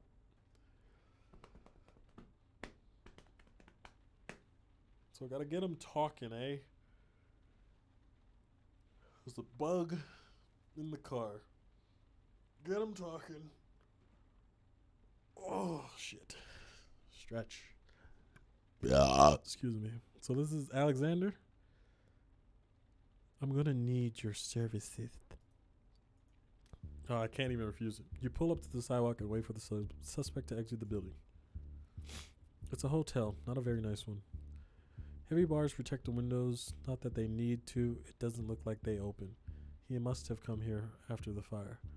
How many other survivors have been living and sleeping here for months on end? The back door opens and your passenger sits down. St. Louis Hospital, please. He's been drinking. The stench of booze settles into your cab. You nod and start driving. You ride along and your passenger doesn't look at you. He seems preoccupied, distracted by something outside. You'd love to be able to read his mind to understand how he got to this point. How he can kill so methodically in cold blood. He looks like a nice grandfatherly type. What if he's not the guy?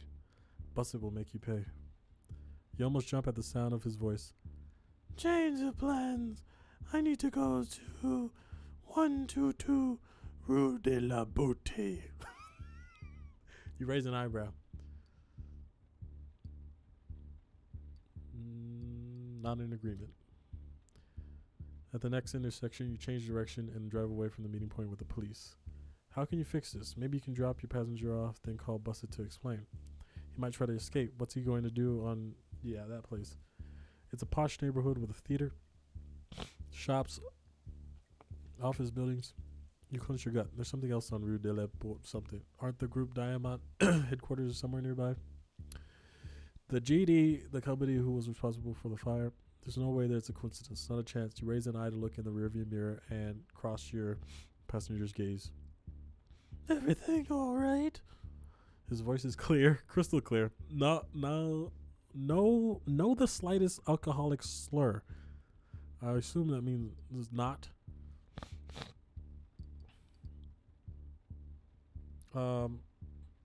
It's cold out tonight. It's winter. It's par for the course. His voice is different. His words, his way of speaking. Something has changed. You've almost reached your destination. You tense up. I'm quite bothered. I'm worried about you, my friend. You freeze. You haven't slept much this week. Ah! You don't dare turn around. And I think you've gotten a little too involved in this investigation. Why don't we make a deal? You tell me what you know and that they're planning tonight, and I'll let you live. Out comes a weapon. You don't know where it came from, but now it's pointed right at you.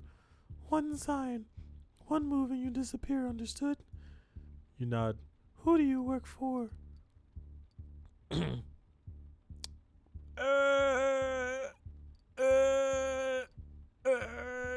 Group Diamond.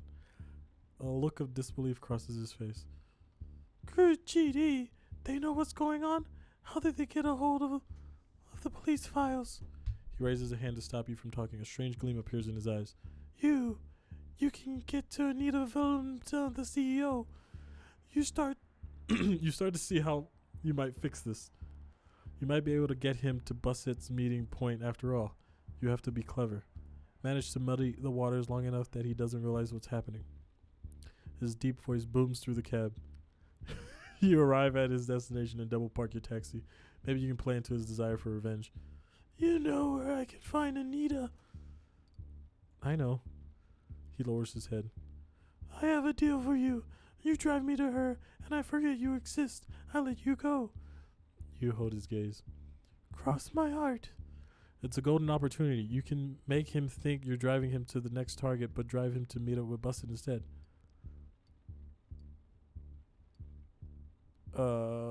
Okay. He smiles barely, but nonetheless, he thinks he's won when it's really the other way around.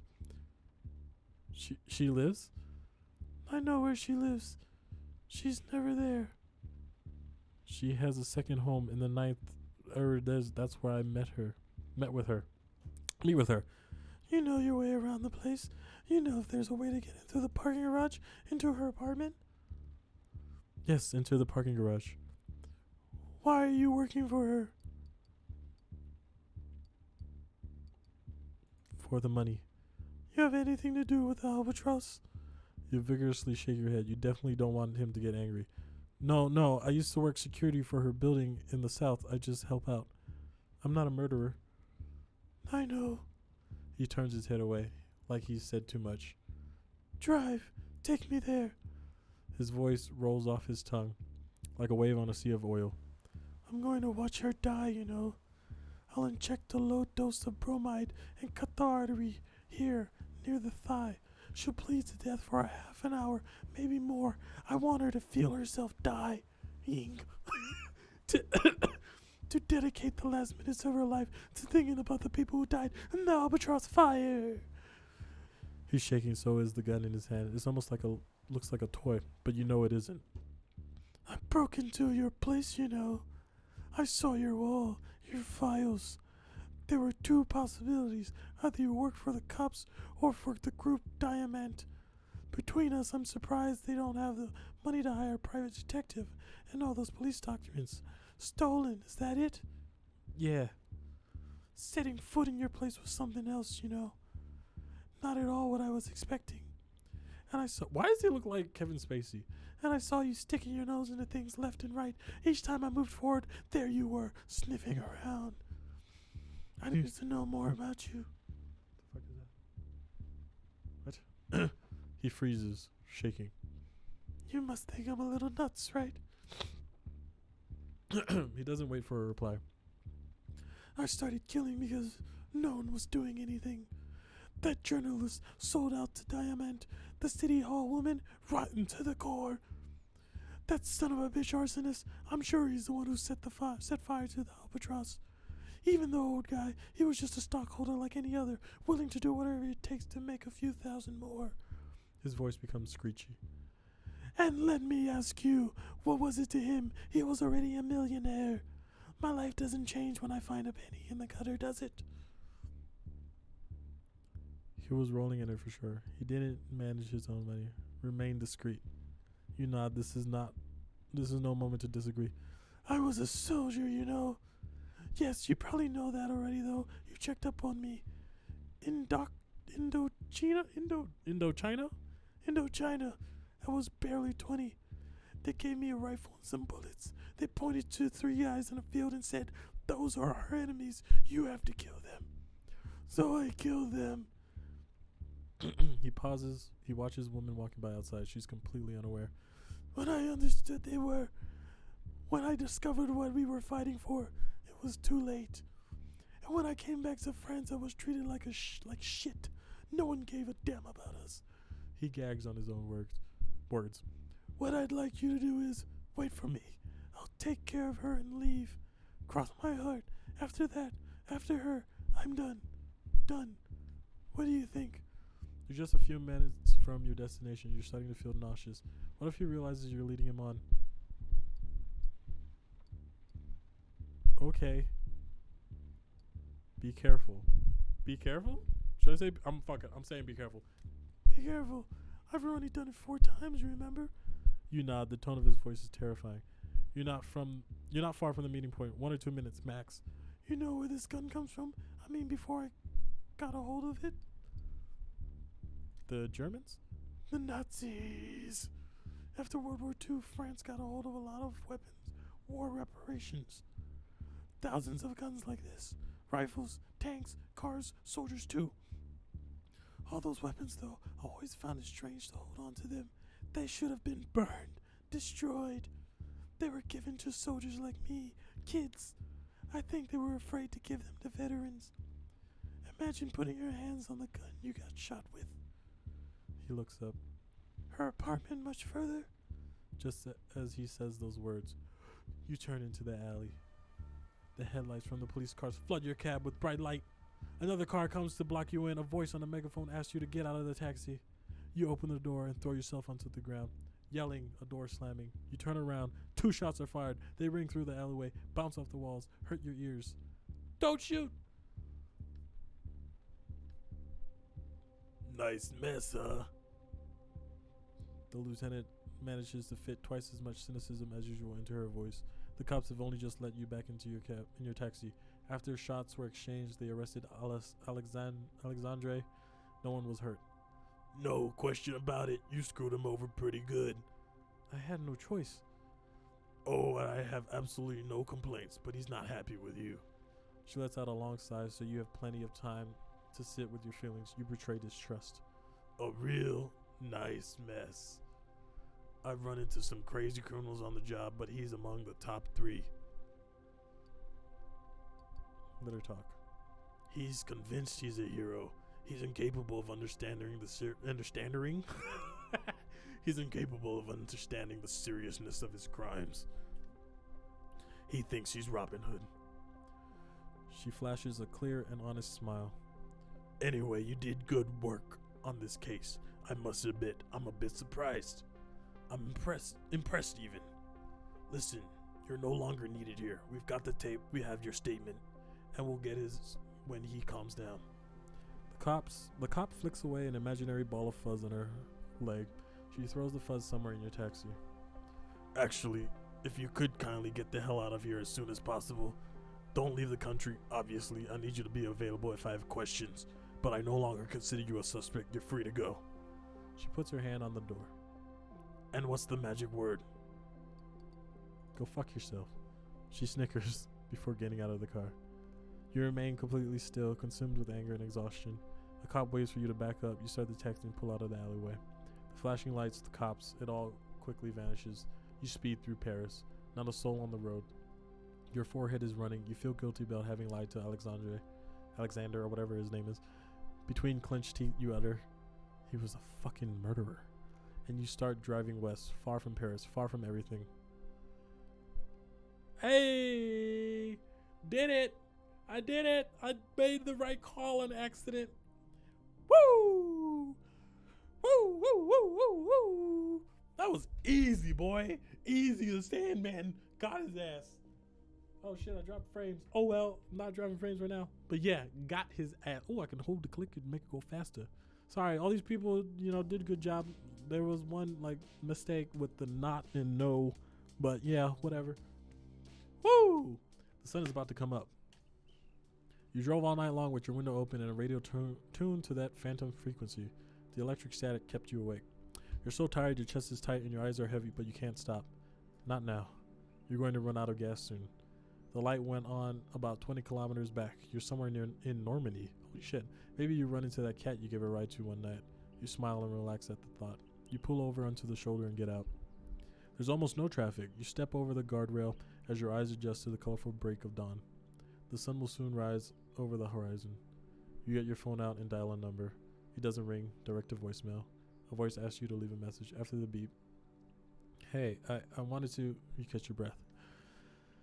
When Ad told me she'd held on to your phone just to hear the sound of your voice, I thought it was stupid. But now, the sun is slowly rising as colors are flooding the landscape. Bare underbrush, a tiny village lost in fog off in the distance, a hilltop sparkling with dew. The view seems alien to you. I wanted to thank you for giving me the opportunity to redeem myself. Thanks. The word disgusts you, but it's too late. Thanks to you, I did something important. I think. Who knows? Since your head is spinning, you haven't spoken to your brother in years. Well, in a manner of speaking, you grin. You kids are good. They grew up so fast. Addie shows me pictures sometimes, but I never go inside the house. It would be too complicated for everyone. But they're doing well. They look a lot like Dad, at least I think. You pause. A truck flies by just meters from you. I thought when it was all over, I thought I'd be able to get some decent sleep. Close my eyes and sleep, really sleep, finally. But sleeping is just a break. It doesn't put an end to it. It all starts up again as soon as it says, a voice cuts you off. You have reached the maximum time limit. Please. You hang up. Your phone feels heavy in your hand. What should you do now? There's a broken fence in front of you, leading to a small footpath into the woods. Behind you is a highway leading to the sea. Get back in the car. You sigh and retrace your steps. On the other side of the guardrail, you find your overheated cab. The next gas station can't be much further. You slowly turn the key in the ignition. There's got to be something for you out there. Oh, not bad, not bad. Okay. Well, that was the Sandman case. I think, is there what? There's two other cases I can do. Probably do that another time. But that's cool. That's fun. That was fun. Woo! Okay, that's all for the stream. That's all. Thank you. Bye. Bye.